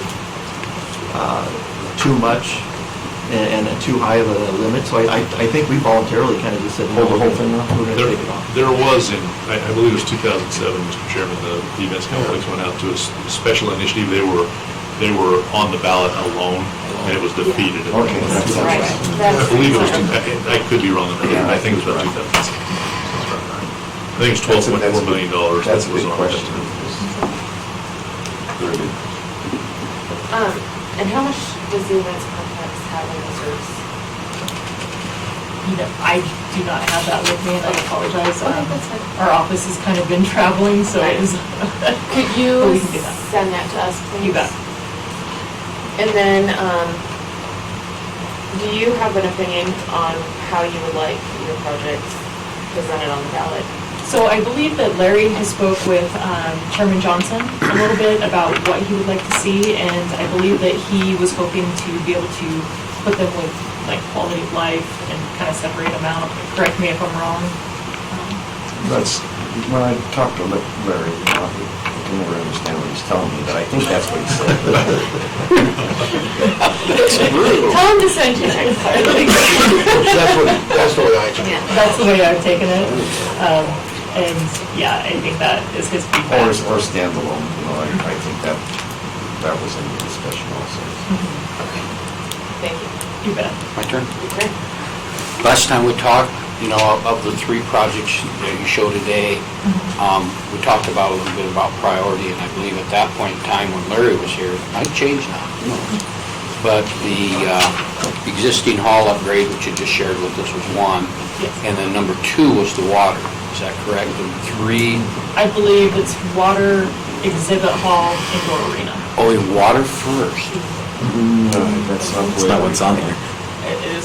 No, I think water was 3rd. Well, I asked him specifically that day, and he said water 2nd. Would you find out and get? Yes, please? I can do that. We need So that. right now, you've got, the way you presented it is the way it is. Okay? Okay, All right. let's do that. I can go along with that. Okay, thank you so much. Thanks, well done. I see why you don't take Larry with you. You do a bit. Make sure he knows I said that. I will.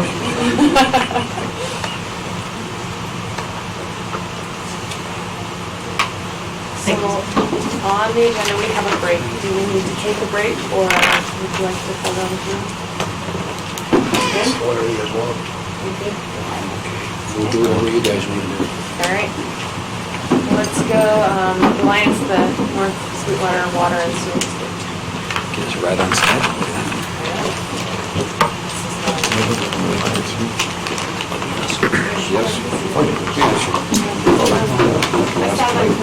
Yep, we're here. Come on up.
Sorry, I've got to unpack the dog and ponies here.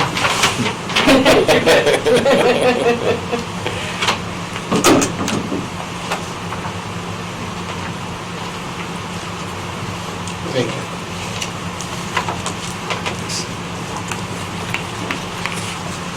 Give me two. Oh, okay. Thank you.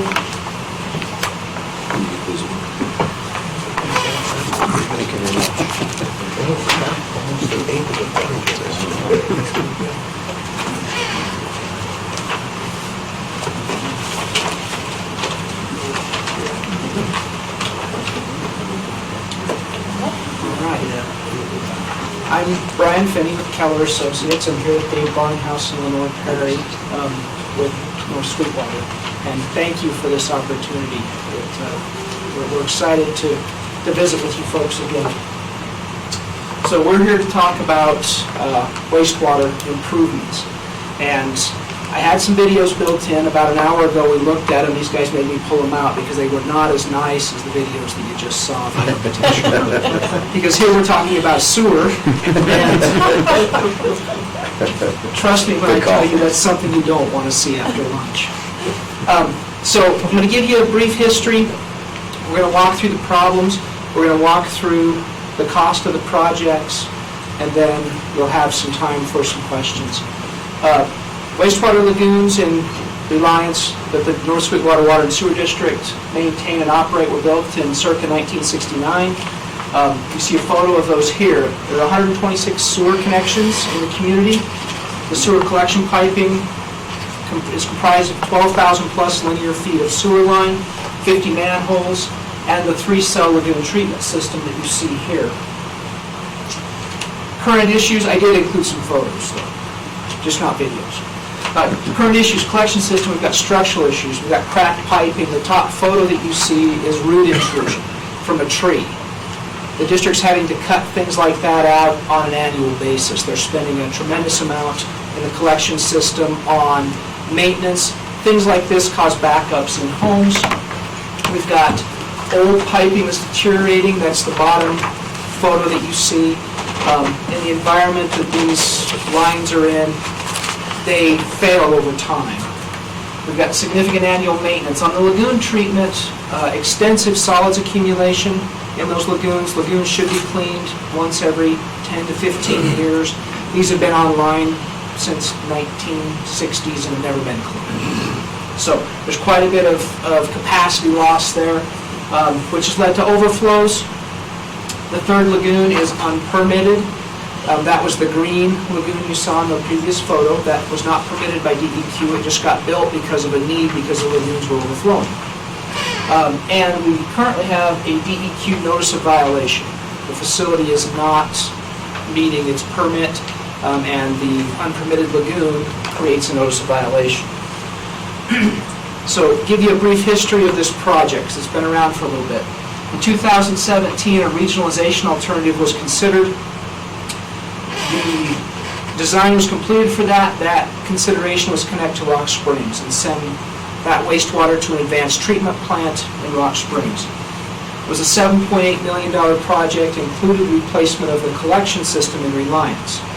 Between that then and today, one of the major partners for that expansion decided not to participate anymore. And that took about half of the population that would be paying for that project out of the equation. So that required a redesign. We're now here looking at the rehabilitation alternative because it is not affordable to take that sewer line extended to Rock Springs at this point. We're looking at lagoon modifications, rehab of the Reliance collection system, and that is a $4.3 million project. The lagoon modifications, here you see cells 1 and 2 are where the existing 2 cells are at. Cell 3 is an expanded of that 3rd cell. And then you've got cell 4, which is new. That's our added capacity. So we're rebuilding 3 cells and relining them because they are currently leaking. And I would point out that this facility sits at the upper end of the watershed for this populated area of the county, which means their water loss is the drinking water plant's water gain. I'll let you think about that for a second. To rehabilitate these, we would rebuild the 2 cells, the existing 3rd cell, add the 4th cell, and build new transfer structures and piping so they can move water between the cells so they can take them offline. Currently, if we want to do any work on one of the lagoon cells, we can't shut that cell off. So it makes it very difficult to get in and clean and maintain. This scenario would have that ability. The collection system improvements, I mentioned that we have about 12,000 plus feet of pipe. We're going to replace 11,325 feet of that and replace 42 of the 50 manholes. And that's because of the condition and the size of those lines. They're either failing and there's a lot of maintenance occurring, or they're too small and we're starting to have significant backups and significantly increased maintenance. How this breaks down, 2.6 million of that 4.3 are lagoon modifications, 1.7 million are the collection system. That's where we get the 4.3 of the total estimated project cost. What that means as far as a rate comparison and looking at some of the other communities in the area is North Sweetwater is currently at $60 a month for their sewer, which is double the next highest sewer rate in the county. And so one of the ideas here, and we will talk about what these projects do to that sewer rate in a second, is to try to get North Sweetwater in a position where they're at least in the same ballpark as the other sewer rates in the county. So current project funding for that the district has in place today, they've got 1.3 million in a mineral royalty grant, an MRG grant that is secure, and they've got 1.3 million in the SRF loan fund. Now that adds to 2.6. That means they can do the lagoon, but they can't touch the collection system. And there are certain pieces of the lagoon that we're going to have to probably go back and ask for additional monies from in the form of loan, or that's why we're here visiting with you folks today. So how do these scenarios add up? So with their current funding of 2.6 million, under column A, you've got lagoon modifications. They've got the SRF loan in place. That's the amount that would be required, and that's the amount they have. That adds up to a $68 a month sewer rate. They're already at 60, so they're almost there with the full rate. That'll put them a little better than 2 times the next highest rate. Under scenario B, with the same 4.3 million, now we can do the collection system. The first option took the collection system out. We've got the 1.3 in the grant. We would need a $3 million SRF loan. We would hope for $750,000 in forgiveness, and that means a $2.25 million loan to repay. The bottom line is that leads to a $98 a month sewer rate. Almost, well, a little better than triple the next highest rate. And then item C, with the $1.3 MRG grant, the $3 million, a 6 penny request, that puts them in a $27 a month rate. Now on these, I would point out, you see a $5 capital improvements fund. That is for them to set aside money in savings. So the next line they need to replace isn't another loan option. It's something that's recommended for all enterprise funds, whether they be drinking water or sewer. You have an enterprise fund and you build that up. The district's new enough, their enterprise fund is not large enough to handle a project of this size. So to put this in a little bit different terms, the current sewer rate's $60. Their target rate's that $20 to $30 range. Under scenario A, which is the lagoon only, we'd be looking at $68 a month. Under scenario B, which is the lagoon and collection system, everything financed through SRF if we're able to secure that funding. And we've met with SRF and we know the amount we've got in place now. They're not sure they've got the money to go the full amount. But that would lead to a $98 a month sewer rate. Scenario C would be with the 6 penny help, would put us at a $27 a month rate. So, some summary. DEQ compliance, the lagoons are currently out of compliance. We're under what's called a consent order, which means DEQ says we will not fine you as long as you're moving forward to correct the problem. That consent order is for capacity and unpermitted discharge. They've had water and solids overtop the lagoon and spill out onto the ground around the lagoons because they were receiving too much water into the lagoons. The control for that would seem to be shut down the flow a little bit. That's hard to do. Wastewater is one of those things that doesn't have a valve on it. And so you can't just throttle it back. You can't tell every odd house they can flush on Tuesdays and every even house they can flush on Thursdays. It doesn't work out. Lagoon modifications would be increasing capacity, treating the wastewater to a higher quality before it's allowed to soak into the ground. The fourth cell is an infiltration cell. So we'd have aeration in the lagoons to get the nutrients out. We'd settle all the solids out in cell 3, and then cell 4 will allow that water then to infiltrate into the ground clean, rather than as it is now with no aeration and limited treatment. Collection system improvements, repair significant structural issues. Currently, the district is spending a majority of their budget on cleaning sewer lines, and they're repeat, what we call repeat offenders. They've got some areas of the system that constantly plug. They're cleaning multiple times a year because of the way the line is configured. They've got some areas where they've got a large line coming into a small line, back into a large line. It doesn't take a lot of hydraulics engineering to figure out that things are going to plug up as the large line hits the small line. It's a bottleneck. And so they're having to clean those areas repeatedly. So in eliminate the frequent wastewater backups, reducing that high annual maintenance cost and getting them more on a level playing field. The monthly sewer user rate, the district has already increased their monthly rate to $60. That is what it is currently. They did that proactively, knowing that they were going to need to go that direction. Now we're hoping to be able to step that back rather than increasing it another $30+ to get into that $90, $97, $98 range. And then they would like to reduce, well, I just mentioned that, they'd like to reduce their rate so it's in line with the other rates within the county, which are more in line with the national average for sewer rates. So the conclusion, we have completed, and I brought these just for show and tell, just so you guys didn't have to take my word for it.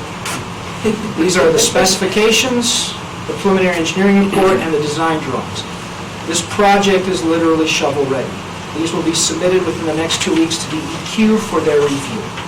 Design is complete. They're ready to move forward. Now, this does include all of the elements. However, the plan is to bid that in a phased approach with the collection system. Lagoons have to be done, and they've got the dollars to do the lagoons. The collection system will be in bid alternates, and we would hope to be able to award those bid alternates to get this taken care of, get them on a level playing field. As they took over this system that had been operated now for 50 years, they adopted and took on several problems that's what we're trying to work through here now. The ask is the $3 million that they're respectfully requesting consideration for, which would allow them to complete those lagoon and collection system improvements.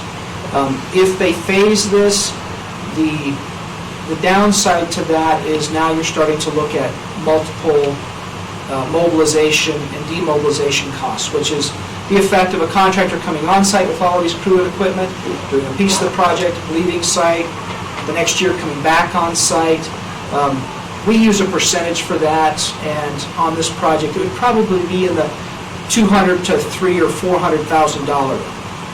So the collection system right now, as it sits, is going to have to be split into 6 pieces. That's going to add $600,000 to $1.8 million, $600,000 to $1.8 million to the project cost if they start to phase that. That's the effect that it would have. And with that, we thank you for your time and would open for questions. Yeah, good presentation. My first question is there been a request for AML funding for any of this? We have made that request. Seems to me you could say the damage to that line is caused by subsidence. And that is true. Part of these lines are clay, and we've got cracking in those lines. Clay lines are notorious for being very fragile. We have made that request. The response we got from AML is, we'll put your name on the list and call you when we have more questions and are ready for you to submit an application. That contact was made 18 months ago and again 12 months ago. There's been a change in leadership there. Has that caused any problems? Is the governor on board with some of this stuff like that? That I don't know. Well, I think Reliance and Spring, I said it earlier, you may not have heard that, is I think that for AML funding, it should be brought to it should be Reliance and Superior. There's other communities in the county that those are the 2 unions that should be available, that those funds should be available for. there would have to be a new request or an updated request, because I distinctly remember when they were visiting Reliance, I think a year ago. Well, they've done a lot of work here. Yeah, exactly, and we asked them if the sewer line could be included, and they just said no. Who said? I don't know his name. It was one of the Jeff gentlemen. Mina or Alan Edwards or? We had a big meeting at the library, and they came in on that, that's when they told us no.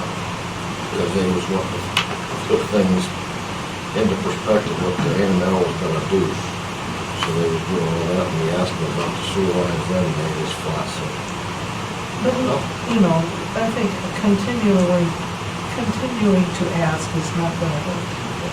So, Well, I know I get on my soapbox every time I can about A&L funding. Reliance really deserves it before the University of Wyoming to build buildings. I just say I can strongly support this project. I think Reliance is, and Doc, he'll tell you how many people, cost per head, I'm sure he's made that calculation. No, I have it right. Yeah, I've got it right here. It's about $4,201 per person out there for this project, $3 million.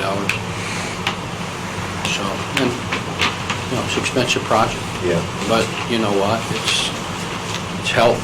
It's infrastructure at its bold, whatever you want to call it, capitalizing its infrastructure. Yeah, there's only one piece of infrastructure that's more important than sewer, as we look at, so I'm a University of Wyoming grad, and I was trained by... You can hold it against me, I'm still cowboy proud. Dr. Champlin, Dr. Foster, Dr. Vic Hasfurther, they were my mentors and professors, and one of the things that they taught us is there is only one infrastructure piece ahead of sewer, and that's drinking water. And my kids won't believe me. Water you can live without for 3 days. Sewer, you can visit some places and look at things like dysentery and typhoid and the Black Plague that occurred in this nation because of sanitary issues. My kids will tell you they can't live without this thing for 30 minutes, and it's more important than water, but I'm here to tell you that's not the case. The research says differently. Yeah, water's number one, sewer's number two, transportation falls below that. There you go. Thank you. All good? No questions? Great presentation. Yeah, it was great. Again, thank you. I have a few basic questions, I'm sorry. So, when did you start looking for funding for this, and when did you secure the grant funding? I know that this is a fairly new project, and... Well, the project has been around... In these guys' hands. And the project, getting funding lined up, I think we started, to get the MRG money, we started meeting with SLID probably 6 years ago? 6-7 years ago? And the SLID meetings, we attended about 5 or 6 of those before they gave us partial funding, which wasn't enough to move forward. And the governor at that time, Governor Meade, said, be patient and come back and visit us next time, because we were bridged across a biennium. And so the next biennium, they went ahead and funded the other portion that they were willing to fund. That was for the regional project, and that was with another partner, which is actually a little larger than North Sweetwater. That other partner said, we're not interested anymore. So at that point, part of that money from the MRG funds went back to another project, but they allowed North Sweetwater to retain the $1.3 million in MRG grants.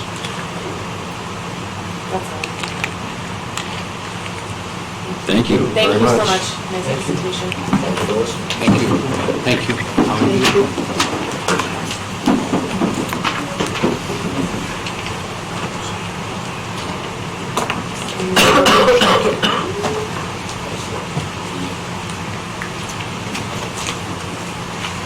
Next up, we have the Jamestown Rear Wisdom. Just heard this.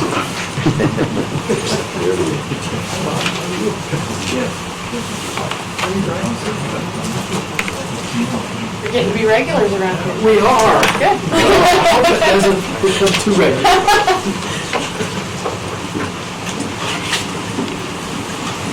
Oh. Well, for the record, I'm Cale Jasperson, again with Jamestown Rio Vista, and with me is Dan Shedden. I feel somewhat handicapped after Brian's and intimidated with Doc's questions, with Commissioner Wendling, with the per capita investment here. I think we're probably Let me speak to that situation then. I think can speak to that too. that number should be divided by 1,500. That was your number. Well, I think if you remember, though, unlike Reliance, we're upstream of your intake, so I think you could divide it amongst a bigger number than that. Yeah, you're right. Essentially, we're in the beginning stages of looking at sewer development in the Jamestown area. You know, we addressed it clear back in 1982 when Covered Wagon and Associates came to the table. And even at that time, it was horrendously expensive in comparison to water infrastructure. But we were looking at a complete package at that time, not only collection systems, but also a lagoon system, treatment facility. We're kind of being forced into looking at our options at this point in time, because now that obviously we got the water in place, the first ingredient to development, the sewer is coming second. And as development continues to occur out there, I'm just afraid that it's going to approach us faster than what we would like. And so we need to get in front of it as quickly as possible and try and get these wastewater systems in place to accommodate that development. So I'm hoping that you still have your packages that I gave you on Tuesday. And I'd love to answer any questions that I might have. Just an observation. I'm surprised that Green River hasn't been more supportive of your project, because, you know, when you look at what happened in Rock Springs, had you not had water and sewer out there, you wouldn't have North Rock Springs. And I think Green River, this is where the development, in my opinion, I live in Rock Springs, easy for me to say, would be west Green River, and this project makes it possible. Right? They were after those two sections. That's just to the south of where you're at, right? To the west. A little bit to the west? Yeah, to the west. Those two sections that Mayor Castillion was looking at, the BLM sections, border our boundaries on the western end of this. And so they would recognize that where you're at is where the growth in Green River should occur. Or at least Mayor Castillion did. I can't speak for the rest of the governing body for the city of Green River. I think that they had some real problems with that whole concept. That's a good question, Commissioner Johnson. I don't know why the city hasn't made attempts to build a few more bridges and work a little more closely with us in developing some alliances. We've been involved, I mean, with the water projects, we were involved with the city at an intimate level, and just were not able to make that fly. In fact, Brian was involved in the very first study that we did out there with Keller and Associates, but that study took place on the city of Green River's dime, so it was engineered towards their needs and not necessarily ours. Well, I'll get a chance to ask the mayor some of the questions. There they are, look at them. I think that the support is probably at a grassroots level with the city, and I think they're starting maybe to catch a little bit of the vision. Because of the potential of development in that area, there's, well, just in the area, immediate area surrounding the golf course, I mean, there's 480 acres of private owned land there that ultimately is going to develop. Stuart Grove, who has 40 acres in the Covered Wagon Park area, directly south of where the Love's Truck Stop will be located, is anxious. He is the spokesperson for ROFAM, who also is a big shareholder in those properties. They're both very anxious to develop it. They can't do it and make it revenue productive without the presence of sewer. So that's the big stumbling block out there right now. Yeah, when you're on the river, that makes that sewer issue that much more. It does, and as development begins to occur, which it will, ever so slowly it will, at some point in time, that wastewater is ultimately going to find its way to the river. We know that. And so we're going to be forced into a situation somewhere out there on the horizon where we're going to be forced to deal with it in some fashion. So as a governing body, we would like to get in front of that issue and get the groundwork going now and try and get a handle on it before it becomes an issue.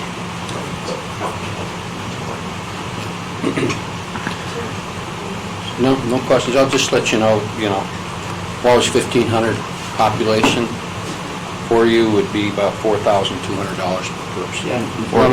No, it'd be 5,026. 5,026, so, it's better than using the numbers of your population there versus the whole project. Yeah. I got those two. We'll even sit. There you go. No. Okay, I don't care what the numbers are. Yeah. I don't really care. I just, this project carries a lot of excitement with me only because like Commissioner Johnson said, it's the growth in that direction. It's the big boost for Green River in opportunities for development, not only housing, residential, but possibly some businesses that are starting to turn the dust a little bit, we're hearing about. So, but again, too, it goes right back to what the engineer had to say with what's more, what's next under drinking waters. I just want to it's a good project. Thank you. We've got the drinking water issue solved, I think. We're going to continue to work forward on making that a better and better system. This summer alone, we will be spending another $3 million in distribution, replacement, repairs, and expansion of distribution systems throughout the district with loan from the USDA Rural Development, with a combination grant and loan package. So we'll be able to bring up to date the same issue that Reliance is facing with their sewer problems we have with water. I mean, we've got 60, 70-year-old water mains out there that are constantly blowing apart. We had a fire out there just, 2 or 3 months ago, and thanks to the Green River Fire Department, we blew apart one of the mains. We got to teach those guys to turn those hydrants off very, very slowly. But that's what happens when you have 60, 70-year-old mains in the ground. And so we're working to solve a lot of those problems. The sewer very definitely is the gorilla in the room as far as we're concerned in moving forward with that community development out there.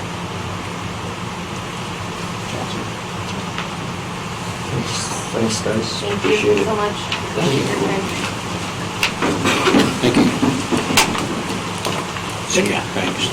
See you, Cal. Thanks. Vassar. Hello. Good afternoon. Well done. Good to see you all. How are you? How you doing? Oh, good. How are you?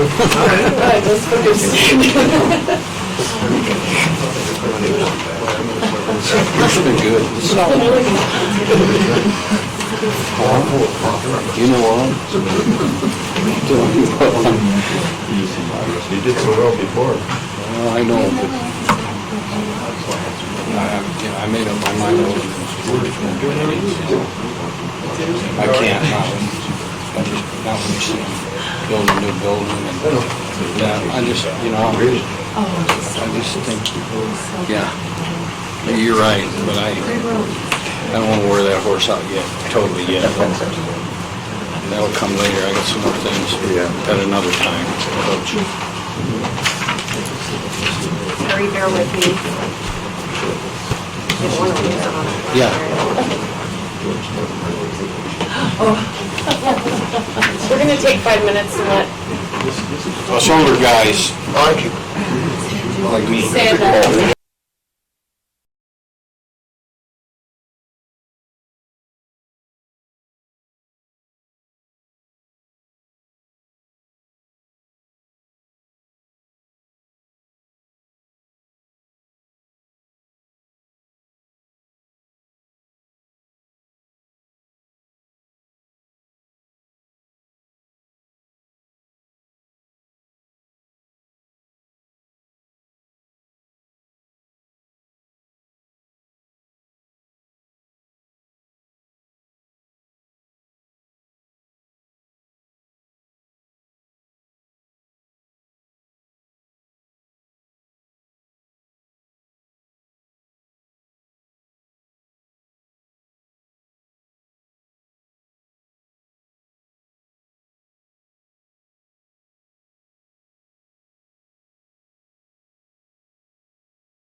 Hello, everyone.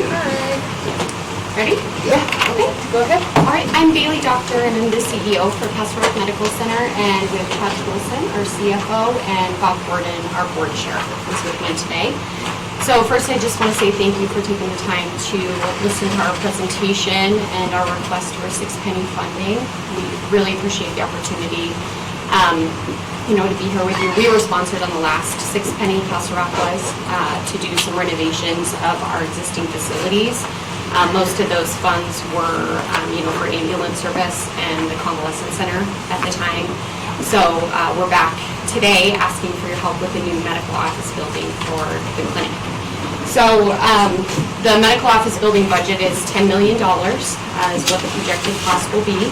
And it's for a 29,000 square foot facility that will house 4 to 5 more providers than we currently have. So I'm first going to take you through just a little introduction of who we are at Castle Rock, and then why we need this new facility and what we would do with the funding if we were sponsored by the 6-penny. So first, our mission is to provide affordable access to highest quality healthcare. And we're doing so by aligning our prices with those in Utah. So we're really trying to go for more of a higher cost Wyoming provider. As we all know, healthcare is really expensive in Wyoming, so we're really trying to align our prices with what patients could expect to pay if they travel to Utah for similar care. Our current services that we offer are family practice, pediatrics, lab, radiology, women's health, occupational medicine, and speech therapy. We serve approximately 30,000 unique patient visits every year. So, Green River itself has a population of about 12,000, and we are reaching more than just the population of Green River based on our patient volume. We do accept Medicare and Medicaid patients, and we are the largest healthcare provider in Green River. And I believe we're the only provider in Green River that accepts Medicare and Medicaid patients. Our hours of operation are Monday through Friday from 8 to 6. And this graph illustrates that our provider overall patient volume has been slowly increasing over the years, but we are seeing that trend continue into the future. Our provider team, we've been really lucky in Green River to be able to recruit a great group of people. Our provider turnover rate over the last 5 years has been 5%, which is well below the national average of 14%. So we have a pediatrician, Dr. Fauntleroy, a family practice physician, Dr. Lynn Eskelson. We have 3 PAs and 2 nurse practitioners. So we have recently begun focusing more on women's health, and we had to add another pediatric provider, which is one of our nurse practitioners, because we've gotten so busy in that clinic. So our existing clinic was built 40 years ago. This is a picture of Castle Rock as it is today, and we've just outgrown that facility.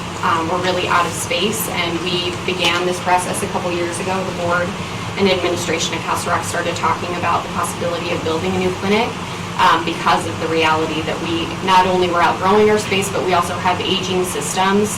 We need a new roof. The plumbing systems are an issue. Overall, our heating and cooling systems are something that we always have to maintain, and in an aging building, we just started to see those costs slowly go up over time. So we started looking at the cost of renovation versus building new, and the cost of renovation of our current facility is $7 million to do what we need to do to update all of our systems and to bring our teams kind of closer together. When the facility was originally built, it was meant to be lease space for physicians. So everybody kind of operates in silos, and they're all spread out all over the place. So not only are we kind of maxed out, but we're not doing what we need to do for our patients because we work so far away from each other in our teams as well. So that was a goal of ours when looking at a new space.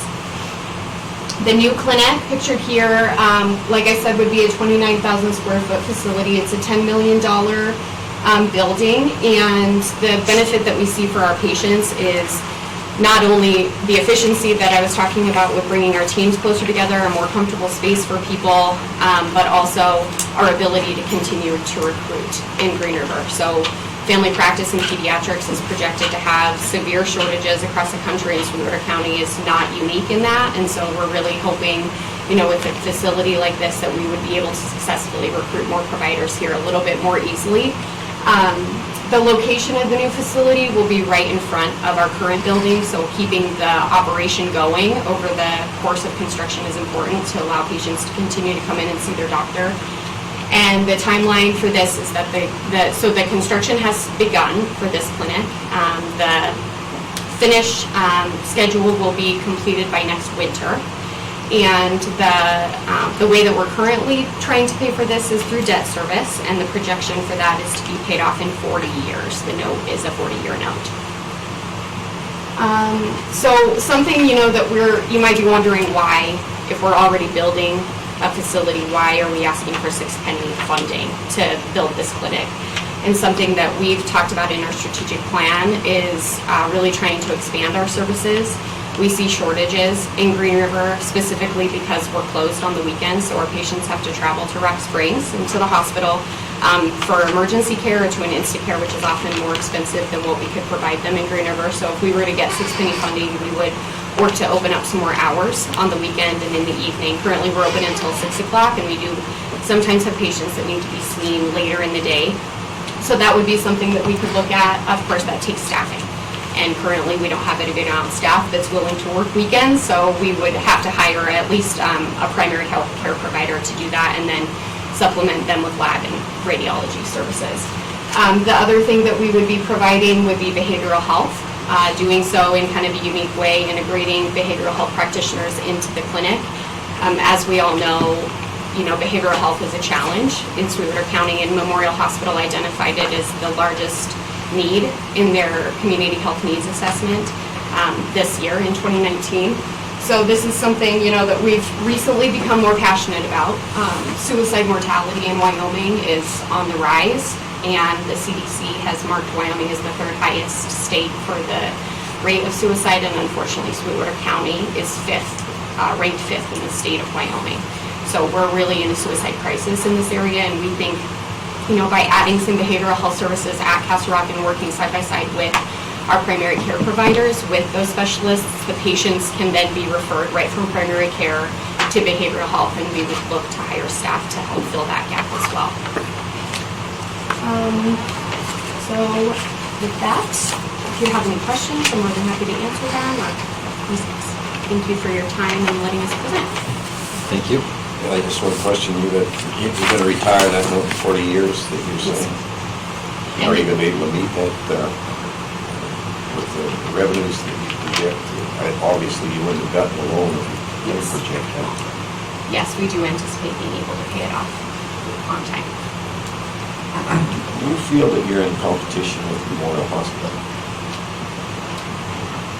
I think that primary care is something that is severely, understaffed in Sweetwater County, and we work with the hospital all the time, and so in that way, we're providing the same service that the hospital is providing, but at the same time, we're really trying to just fill a void that the hospital wouldn't be able to fill on their own either. So it's, kind of a supplement to the healthcare system in that way, and our patients, with regards to lab and radiology, Green River patients come to us who are patients of the hospitals so that they don't have to travel to the hospital for lab and radiology. So my providers refer to the hospital for specialty care, and we work really well with the hospital to do so. We send all of our patients, that want to go to the hospital there, and really try to make sure that we're not taking any patients away. We're trying to funnel people so that they stay local for healthcare.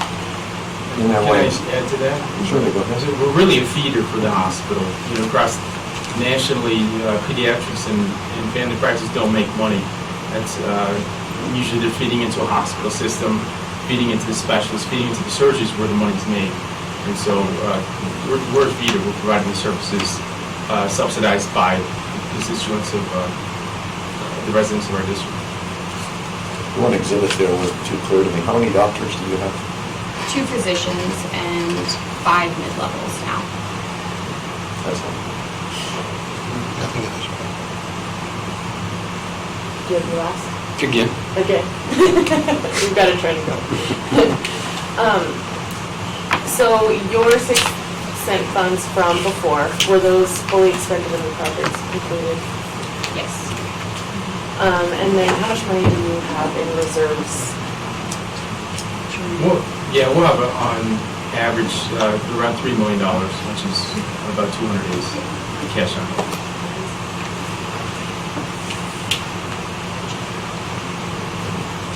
But how much is that needed for cash on hand?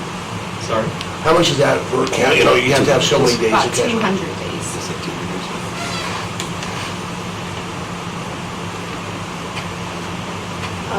So I've had just conversations back and forth about different initiatives that, you know, we put on the ballot, and I don't know, and Memorial Hospital's here now too. So have you guys had conversation about a healthcare initiative, or would you prefer to be alone on the ballot? How would you prefer to be placed on the ballot? We would prefer to be on, if it worked well last time to be on the healthcare ballot, Green River responded well, and, you know, I think it makes sense to present a healthcare partnership on the ballot, because I think individually we're more likely to not succeed in the various communities. So I think it makes sense to continue the way that we did it last time and be on the healthcare ballot. I have visited with Irene about that, but of course, you know, that would be up to you. If you wanted to arrange it differently, we would be open to anything. We've also talked with the city about them sponsoring us as well, so it's really however you think would be successful. Make sure I understand what you're saying. You don't want to be standing alone. Who do you want? Who would you like to be with? With Memorial. With Memorial? I like. Okay, I have one more. Go ahead. So I just have to say that, I mean, we use healthcare for our family at Memorial Hospital, and we also bring our daughter over because Dr. Fontwary is incredible. Absolutely the best pediatrician that we could have imagined to have, and so I think that the services that are provided in both are very important to our community. So thank you. Thank you. We'll let her know that. With this, is this an all or nothing? Do you feel like okay, we're either going to go 10 million, or is there some in between? 5 Sure. million? Yeah, What do you feel we of like course is- would like as much as Sure, we can absolutely. get, but. Everybody does, and that's No, why it's it's not an all or nothing, 182 so, million. of course, yeah, we would hope to be considerate, and we think, you know, working with Memorial and trying to get both communities votes would be great, so, you know, we'd be open to, we understand you have to cut, and so it's not an all or nothing. And by the way, our debt head does not have a prepayment penalty, so if we have the funds available for Great. we can chip in.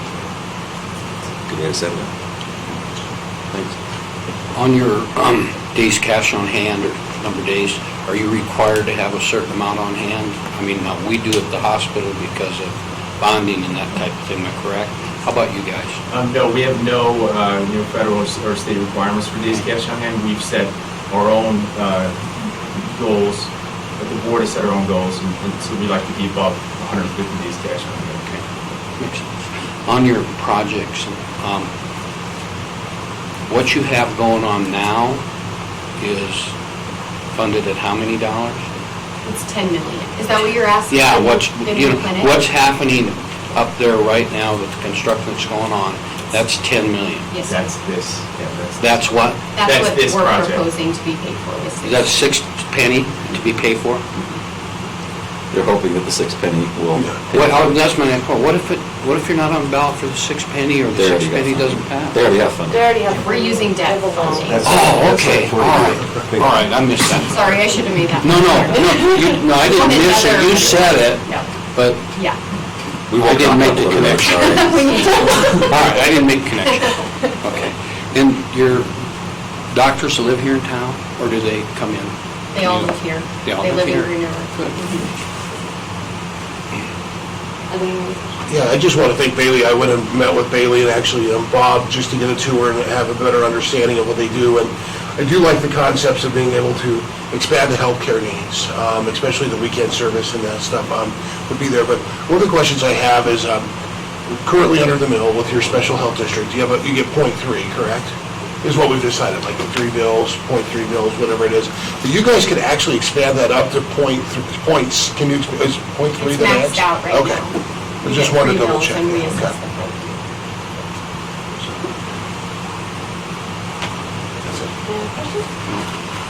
Thank you so much.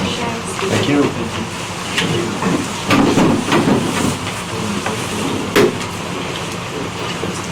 Thanks, Bob, thank you for your patience. Thank you. Bob, thanks. Thank you, yeah. No, thanks so much. The sales tax is a less painful and more efficient way to pay off debt, I think. Well, we all know that, that's why, so does everybody else, that's why they're here. And so, even though we have. Yes, I do. She already knows that. That means I just got lost in it.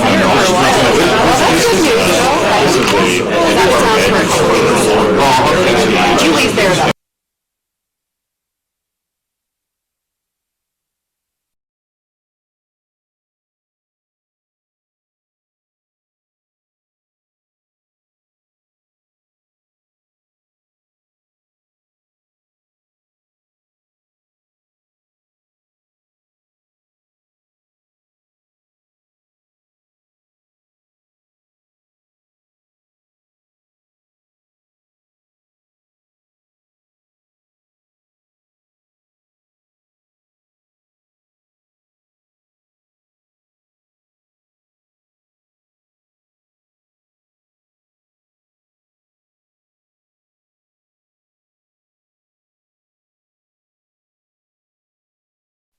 Break in or not. Oh, maybe, it depends on how long you take to get up here.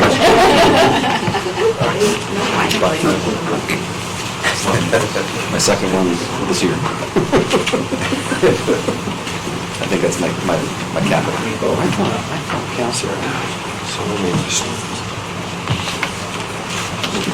Oh, the legal paper. Wow. No. We just keep moving. They're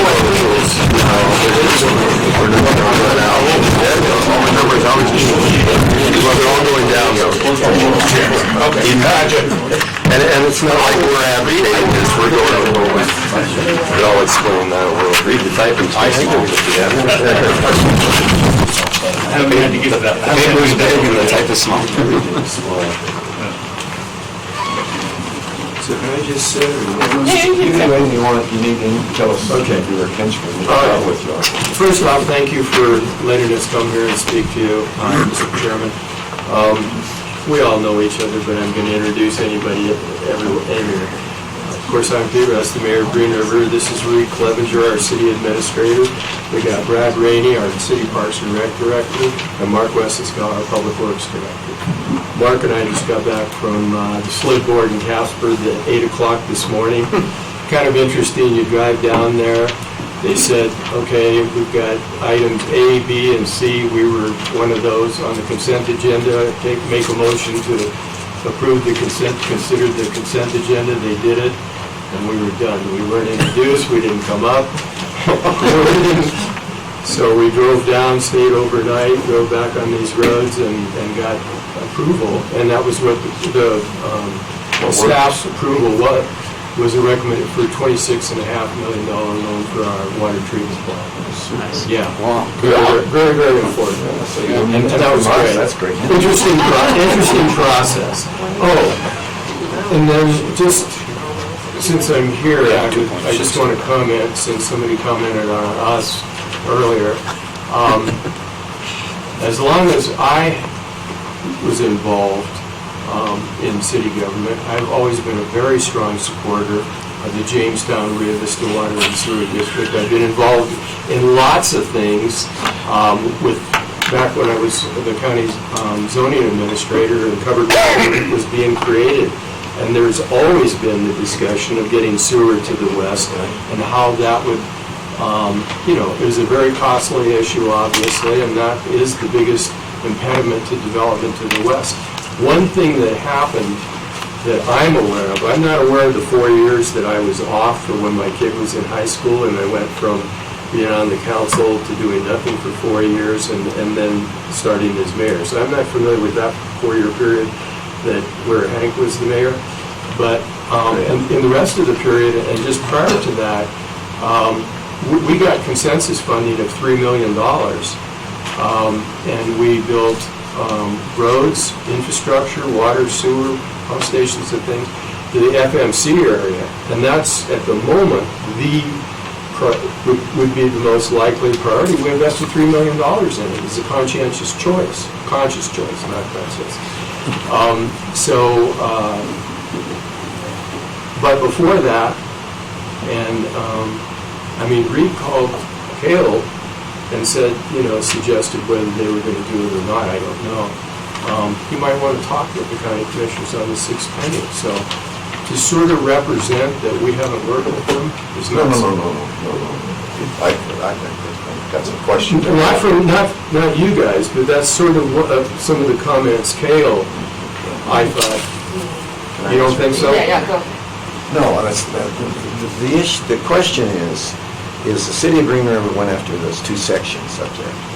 And you went after that according to my recollection of what the mayor said at that time. The BLM sections? Yes, the 2 BLM sections. And then you backed out of that because I think they were going to be available to you. So the question then becomes, are you still supportive of promoting growth to the west of Green River? Because if you are, let me finish the question. Sure. If you are, because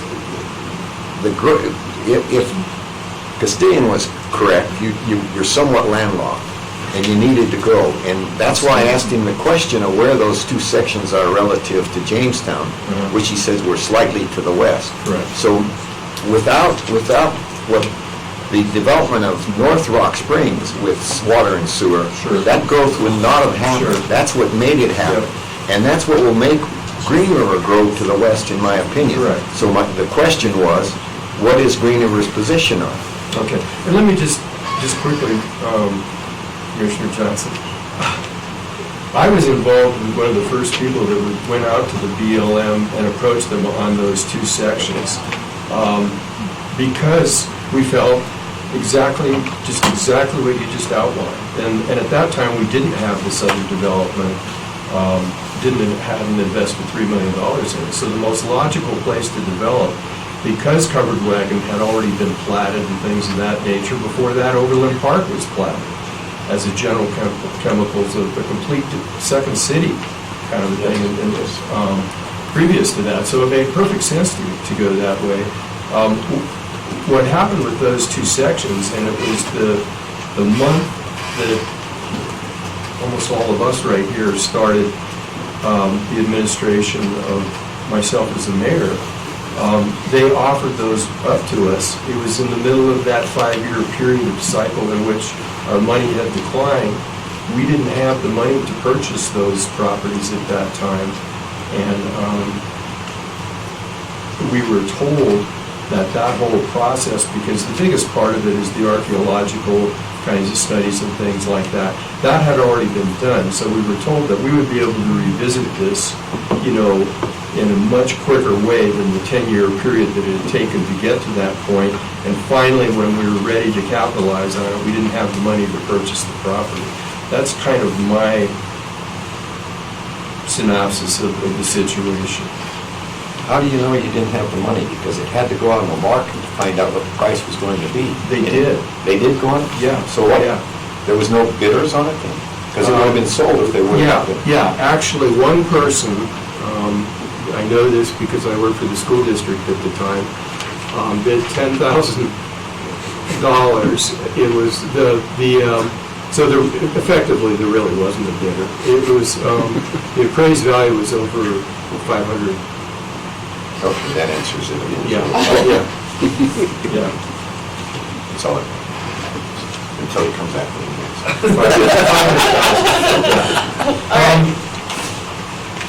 So I just have some general comments to make. I'm going to turn it over to Reed. And as you guys know, in our system of government, we have even though I object to it, we have a weak mayor form of government.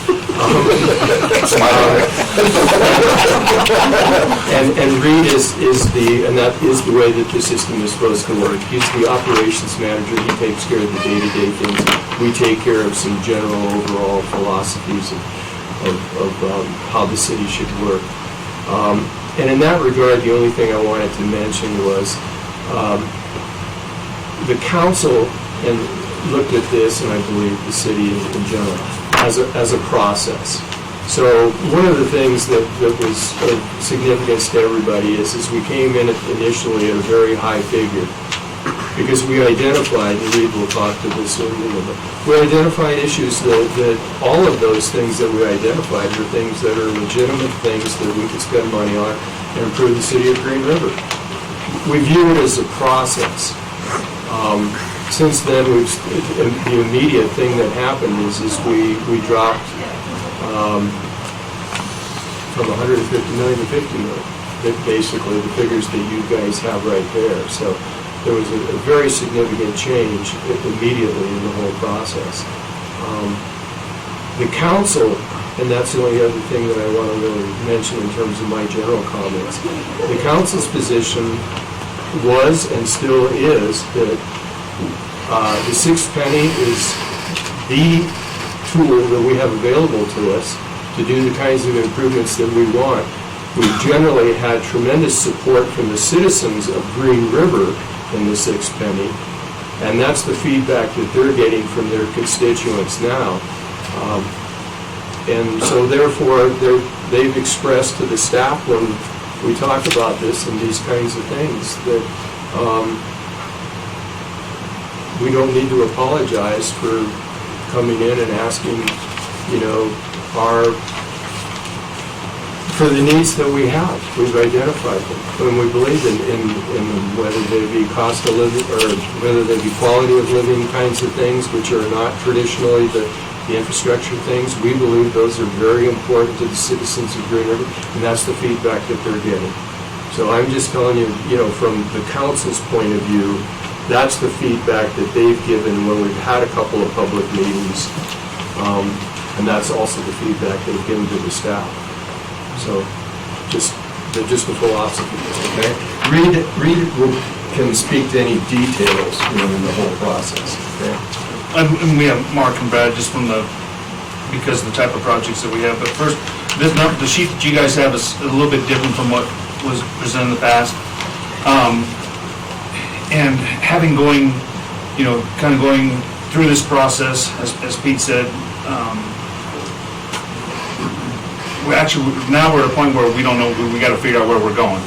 I mean, we can come, the projects that are listed here, we've narrowed down specifically more infrastructure. The only one that's kind of real is the quality of life one, is the Parks and Rec building.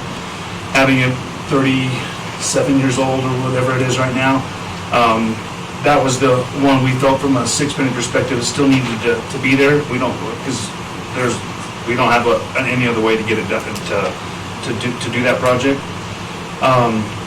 So what we did, why the numbers are slightly different, we looked at it on what can we get done in 4 years. We don't know the number that is going to be finalized from yourselves. We don't know the timing. So we based it on what does it look like 4 years? What can it look like 6 years? So on the 4-year one, what the reason why it's down is because we can't get all the roads done that's from that infrastructure. We only can do so much on that side. These include the rebuilds, the top 3 or 4 rebuilds that we have. It also includes overlays and then replacing storm and water infrastructure underneath it on those. If we look at from a 6-year side, if that tax is on that far, what more can we do? And all of that's basically is put into the infrastructure on the road side. So you'll see where on our water projects with the water line replacement, when we identified those projects, that's at that $6.5 million range. It stays there.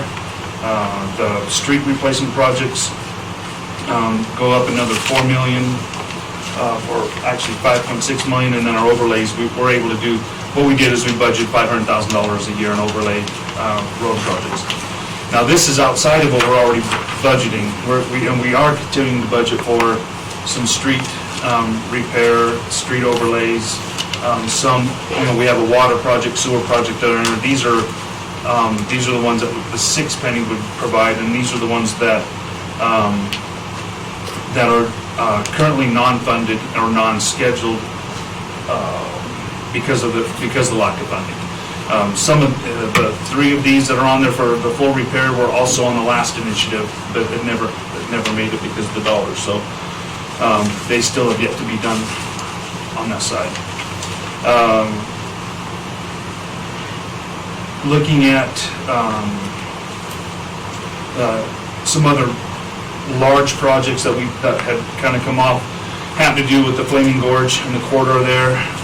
We are waiting. We're in the middle of working on the Flaming Gorge corridor study. We're going to wait until that's done. There's a lot to that project. Mark, we're talking 20+ million or something. We'll wait until the study's done. But, so those kind of ones are not even, not even on there. But we've done a really good job in terms of budgeting and starting to put money into savings accounts, if you will, for economic development. We have some, at this Jamestown thing, which we're in total favor of being able to get that sewer line in there. There's going to be some stuff that we'll have to do. It'll change, if that happens, it's going to change the focus of a lot of what Green River is going to be going after with the growth management plan. So, if you're looking out past 4 years, not knowing the direction, or 4 to 6 years, not knowing that direction, we're going to have to be nimble and be able to move that way. And we realize there's going to be a lot we'll have to work with the county on the GMP side of it. But it's going to change a lot of the direction of where some of our funding during normal budgeting will go. I don't know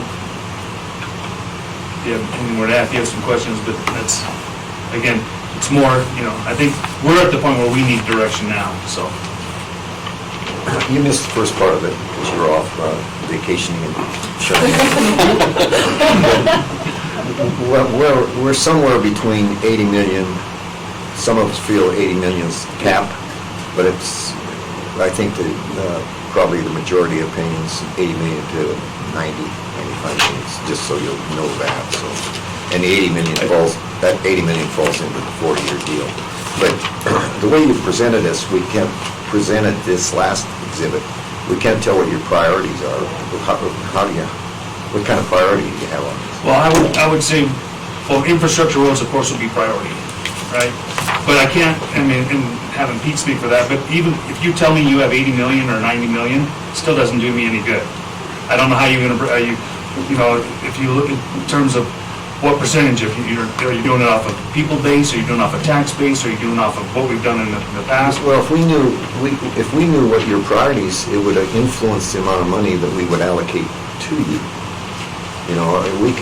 Right now, what you're saying that somewhere around 44 million if we went 4 years. That's what you're saying. So is that the number you want us to work with? It's 44 That is million? correct. This is the priority on this one. We base off what we can get done in 4 years. So the second question would be, do you want to stand alone as Green River projects? No, I would consider it to be a full vote for everybody. I'd even do it as a one based on the knowledge that we've done. I guarantee you that would be a big, big mistake. I don't know. You want to get it flushed? Yeah. Do it that way. There's no way that I'd go along with that as a commissioner. Because I really think some of these projects, I don't agree with all of them. Some of these projects need to be funded. It's an excellent vehicle to get infrastructure, special purpose projects done. It's not meant to give you money to run your city. None of this money's set for running the city. I'm just making a city. statement. So you need to know that. So if you're telling me Green River will go with their 44 million and stay on the loan, because there's no way that Rock Springs is gone, but I'm sure Rock Springs wouldn't say Rock Springs is back. I don't want to put him on the spot. Go for it. I've been here a while. But I think the 6 penny stands, it's vulnerable if it's all put together in one lump sum. And you say you might think it, but I'll give you odds it won't float. But that's just my opinion. So that's all I have. So you're saying if we're looking at, okay, we're going to trim things down along the way, which we are, very few of these will probably be on the ballot in the form they are. So if we say, you're saying if there's going to be a cut to it, that it's either 44 million or nothing? If it's, well, if there's, like, if we knew what if you said, hey, you guys got 30 million, we'd cut 30 million. Well, If you guys said 20 million, I'm we'd cut saying, 20 million. I would say, But I'm we'll right. give you, We can go 30. what's your highest one on here? We'll give you 15 million, or we'll put 15 million on the ballot. What's your priority? Then we'd have to go back to council, let them prioritize it. Okay. We need that.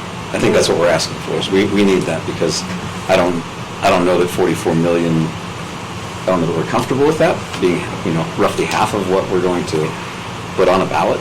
And so, you've got to tell us what portion of that, Well, and to be fair, you have to tell us what you were willing to do also, so, I mean, we didn't know that either, correct? I mean, we've heard what's in the paper, the 80 or 90, but we don't know, you just told us today, so. Well, surely, I'm just saying. surely you don't think that if we're going to 80 million, that you're going to get half of it? I didn't think you were necessarily going to 80 million, I thought it might be more.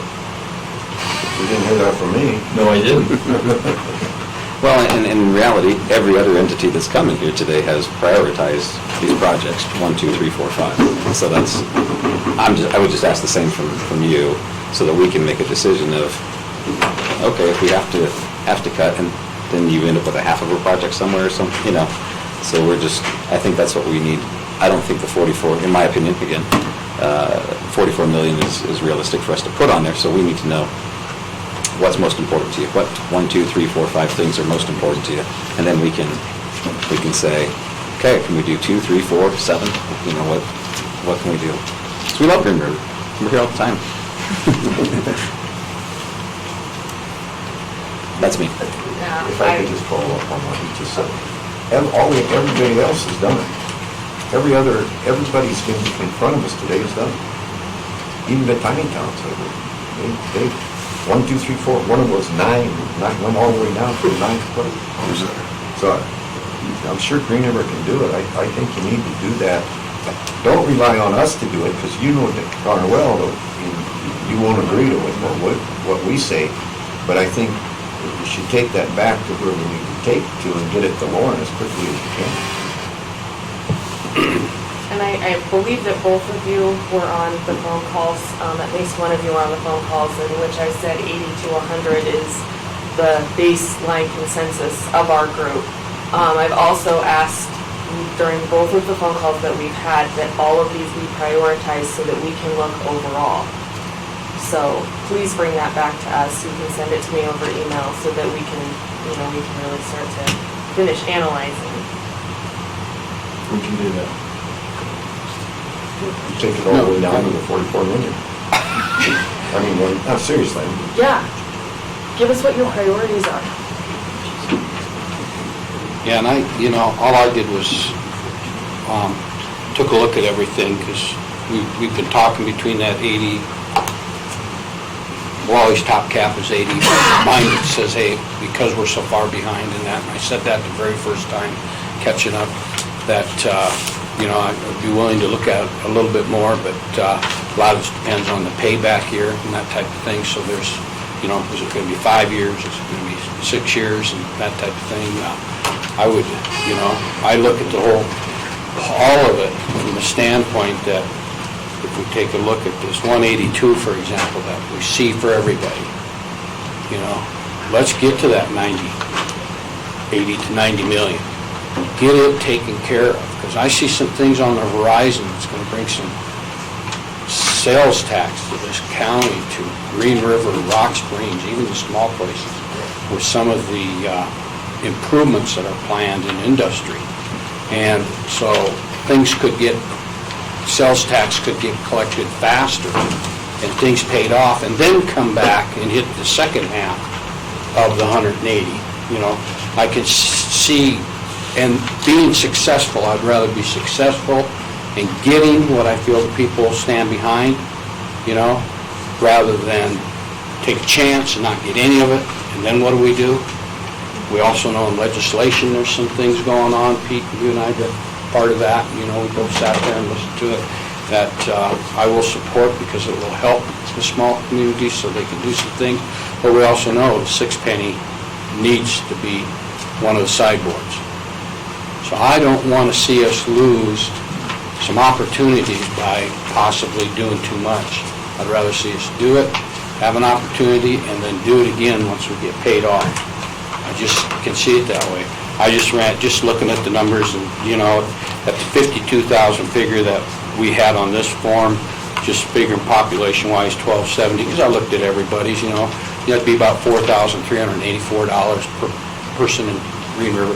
Then I took your 44,000, it comes down to 3,645. I mean, that's huge.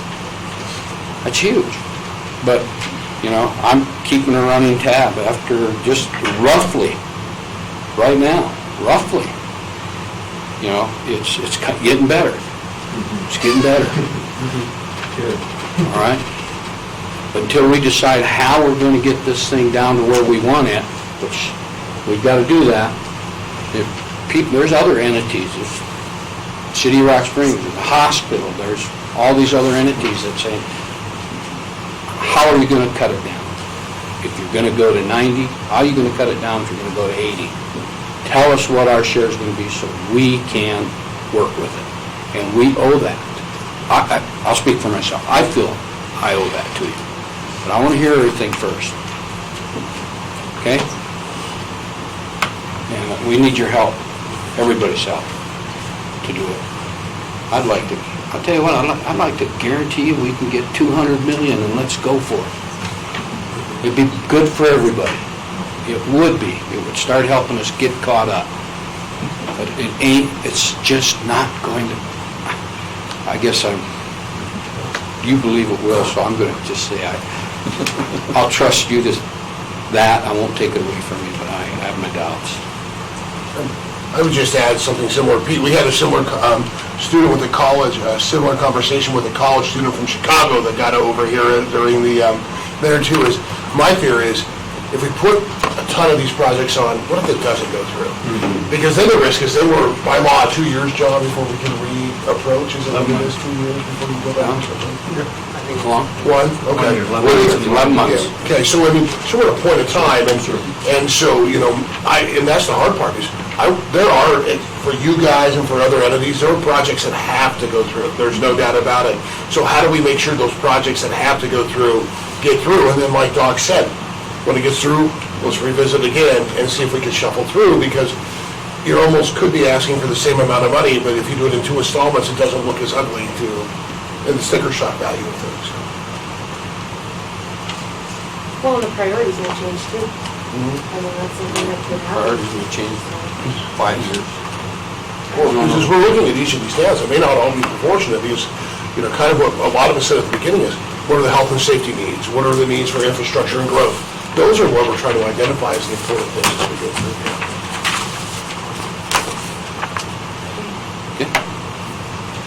Thank you. Thank you. Thank you.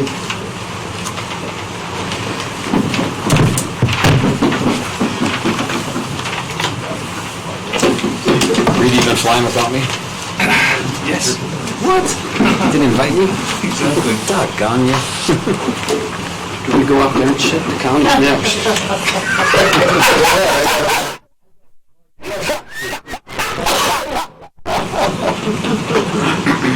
Okay.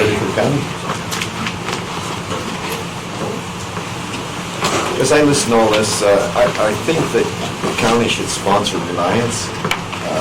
And I think that the men's complex, I think whether they stand alone or however they want to do it, but the only project I see, all these projects affect the people we represent, whether they're in Barrow or they're in Ranger or Green River, Rock Springs, they're the people we represent.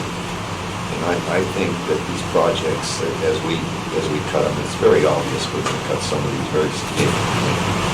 That I think we should sponsor Reliance. That's the only thing I propose. And not sponsor the events complex? Well, let's let them stand alone. Oh, let them stand alone, okay. Is that the only one that needs us to sponsor it? I think that's the only one that needs, they don't need a sponsor to the hospital or the events complex. The hospital was sponsored By the county. By the county. Well, then I'd say we sponsor all three of those, the events complex, the hospital, and the events. And what about what about Jamestown? Does Jamestown stand alone? No. So they need to be sponsored. Well, I don't know if the districts, can they stand alone because there's Castle Rock? If they're not a municipality, they have to be sponsored. Okay. They have to be sponsored. Green River sponsor them? Green River should. Either one can. Well, you get in trouble already. I'd say we sponsor them. Sponsor Jamestown.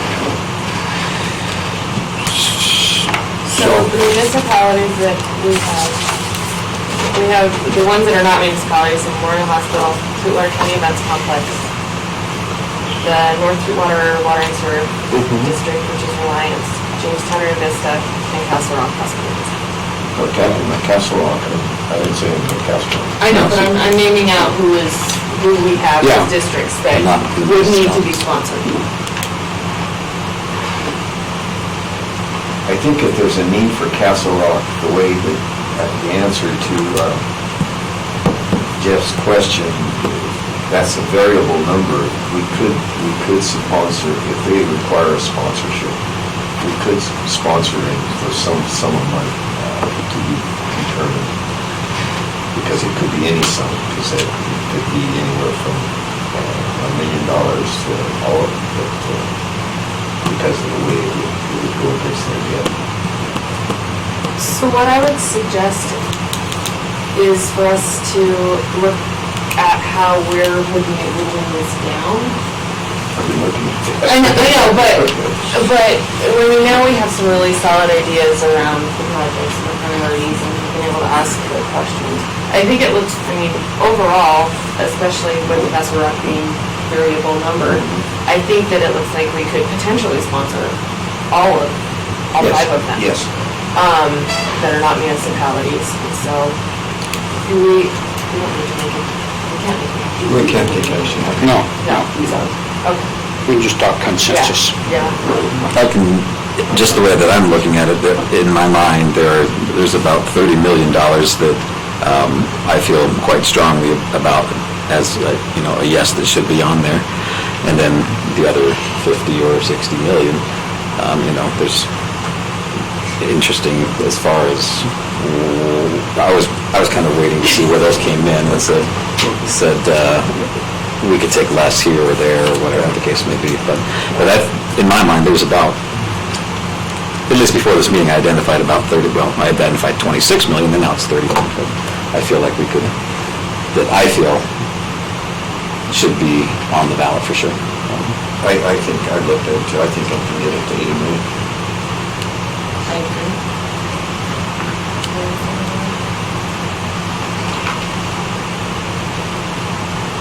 I'd have to look at each one individually. You've done it once. Yeah, I did it once, but then we slipped some curves here. Yeah.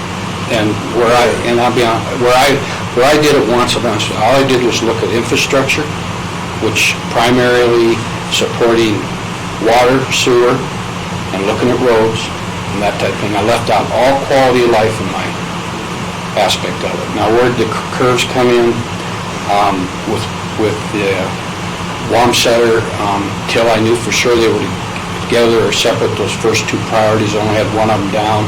They said they had to go together, so that went from 4 million to 6 million. Castle Rock's a curve in my figures. The other curve is it's not quite sure.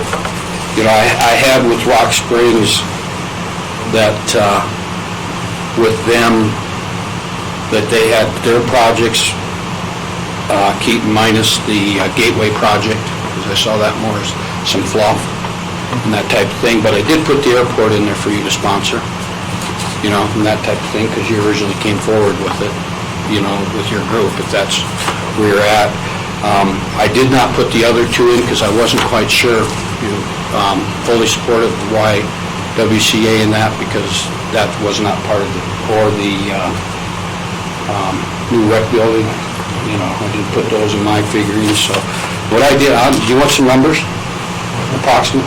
Give me a approximate. Be approximately like a Bear Oil down for 1.2, Granger for 1.8. Now, these are all high priority water, sewer, things for people, health and safety and some roads. Sewer, Superior 1.5, Wamsutter, I moved that from 4 to 6.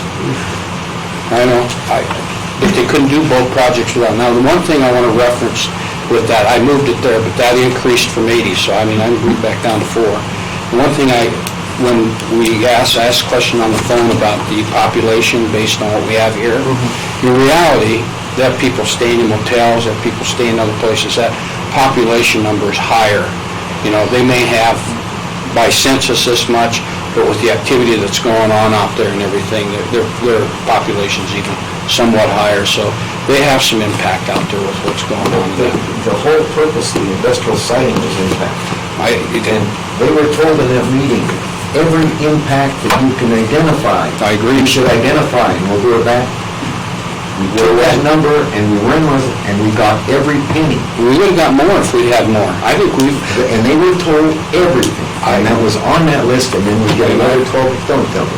And I think some of the stuff on their... I'm not asking 12. I'm not saying they're 12. I'm just saying I cut them back. Some of that stuff was total. Some of it cut them back from the 15 to the 6. I'm just sharing with you, just you want a place to start, you want to start having conversations. With Green River, of course, slipped the curve here now, and I'm waiting for their priorities. Yeah, we need their priorities. So I'm not saying anything there. I shared what I thought about Rock Springs, sponsoring the airport. Did you plug in the money For Green River? Yeah. I originally had about 24 million for them. And That added up to 80 million. If it did. And then the updated number was 52 million. And I had the That hospital. comes back down to Oh, yeah. 44. Now, I have the hospital, Yeah. and again, if we're going to sponsor them, I put in both the top priority projects. I didn't put in the dialysis, events complex. What'd you put in for the hospital? I put in 12.6. I didn't put in the dialysis move. Dan, you're gonna need that soon, you watch. I took it right off. I support them 100%. I do too. Well, that's what I mean, that's why I started out, but now you're climbing above, you might pull some of this stuff out, and you might get around 80, but that's... You're going first, and so we can beat on you. Yeah, I'm brave to jump out there, we gotta start, there's people waiting, we gotta start someplace. Yeah, absolutely. Thanks, Keith. Yeah, we can change, can't it? I got Jamestown and North Reliance in at full dollars, and so between 80 and 87 million, basically with that. Now, go back and add your third project, we can do that, I'm okay.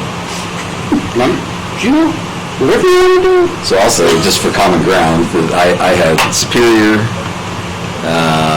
the hospital, the events complex, and the Jamestown and Reliance at their ask.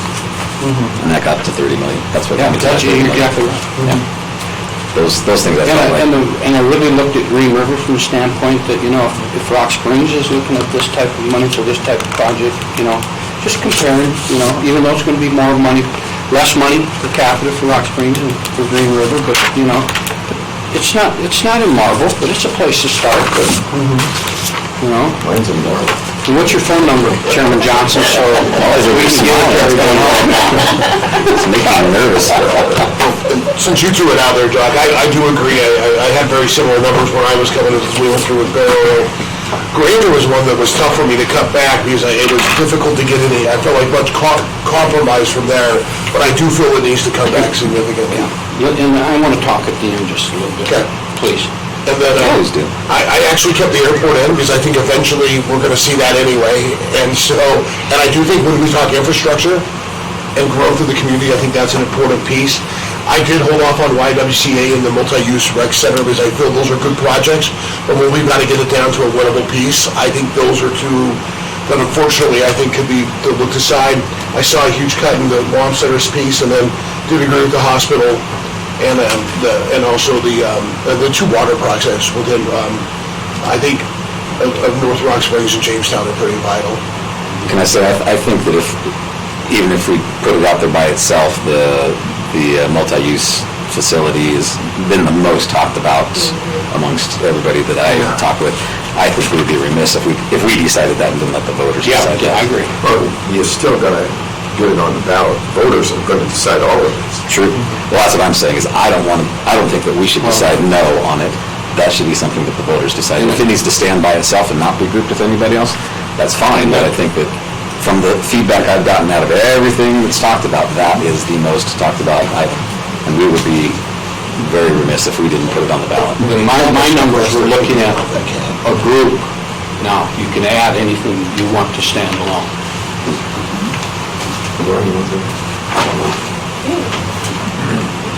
So what I would do, and I've listened to what was said here today, and Barrow, no way, I'd take Barrow to about 1.2 million, Granger at 1.3 million, Rock Springs, I would go with their 42 million less the multi-use area. Airport, I would not go with that. They don't even, if they got the money, they wouldn't be able to spend it anyway, and I'd go with YWCA. And then with Wamsutter, there's just absolutely no way.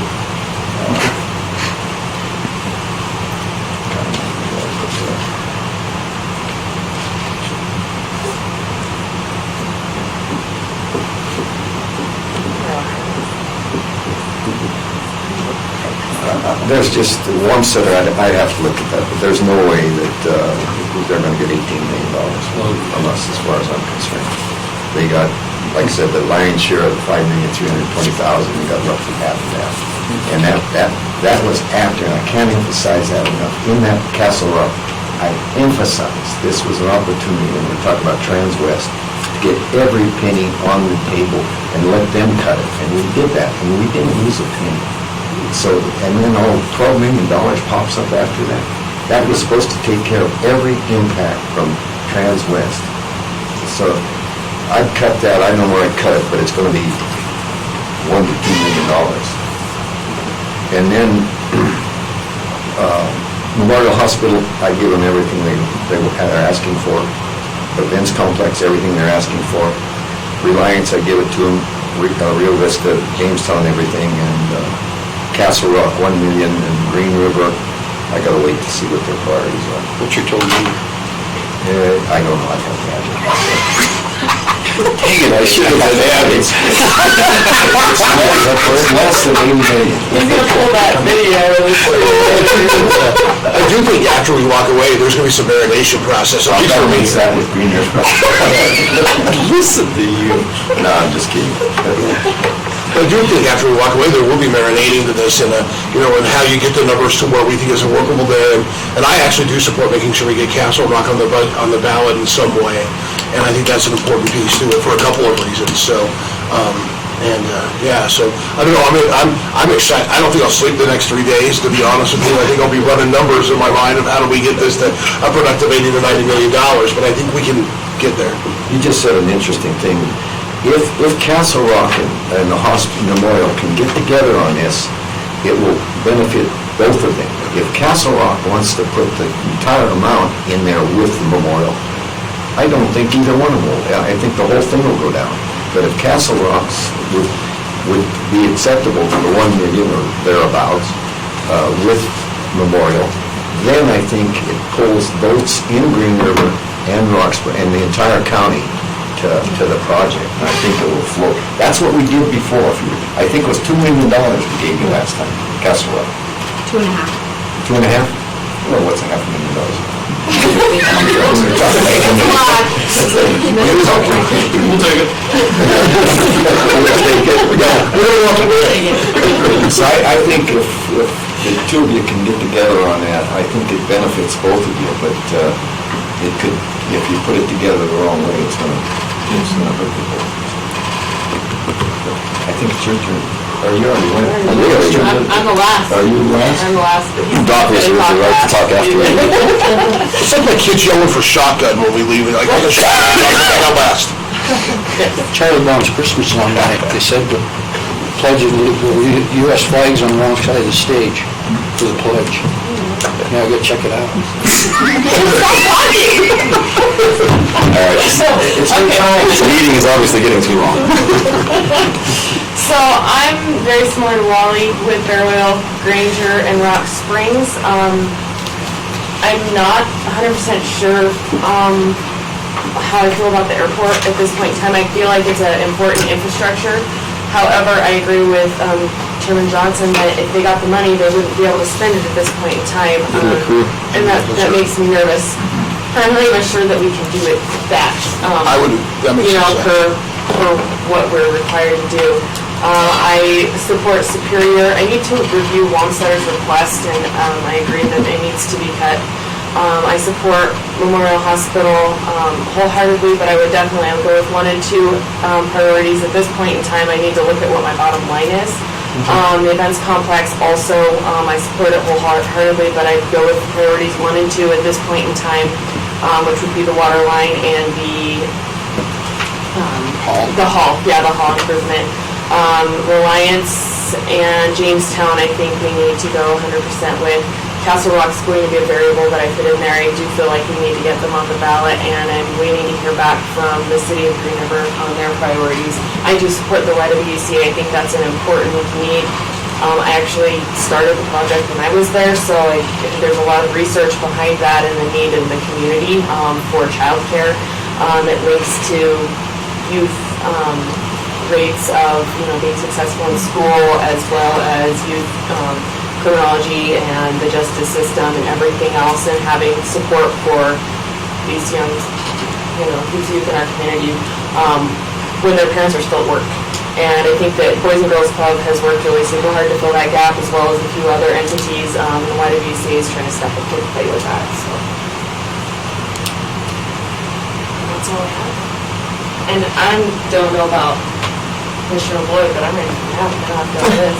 He's gonna stay up. What was that with Commissioner Wood? I said, I'm ready for a nap now, you're gonna stay up. Yeah. I'm good.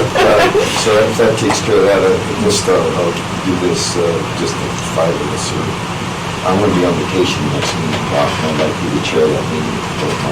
But I'd ask that hopefully if there's anything really controversial, I'd like to share the blame of that, so if you could put that up and not get it on the agenda. If there's something you judge, to get it on the following meeting.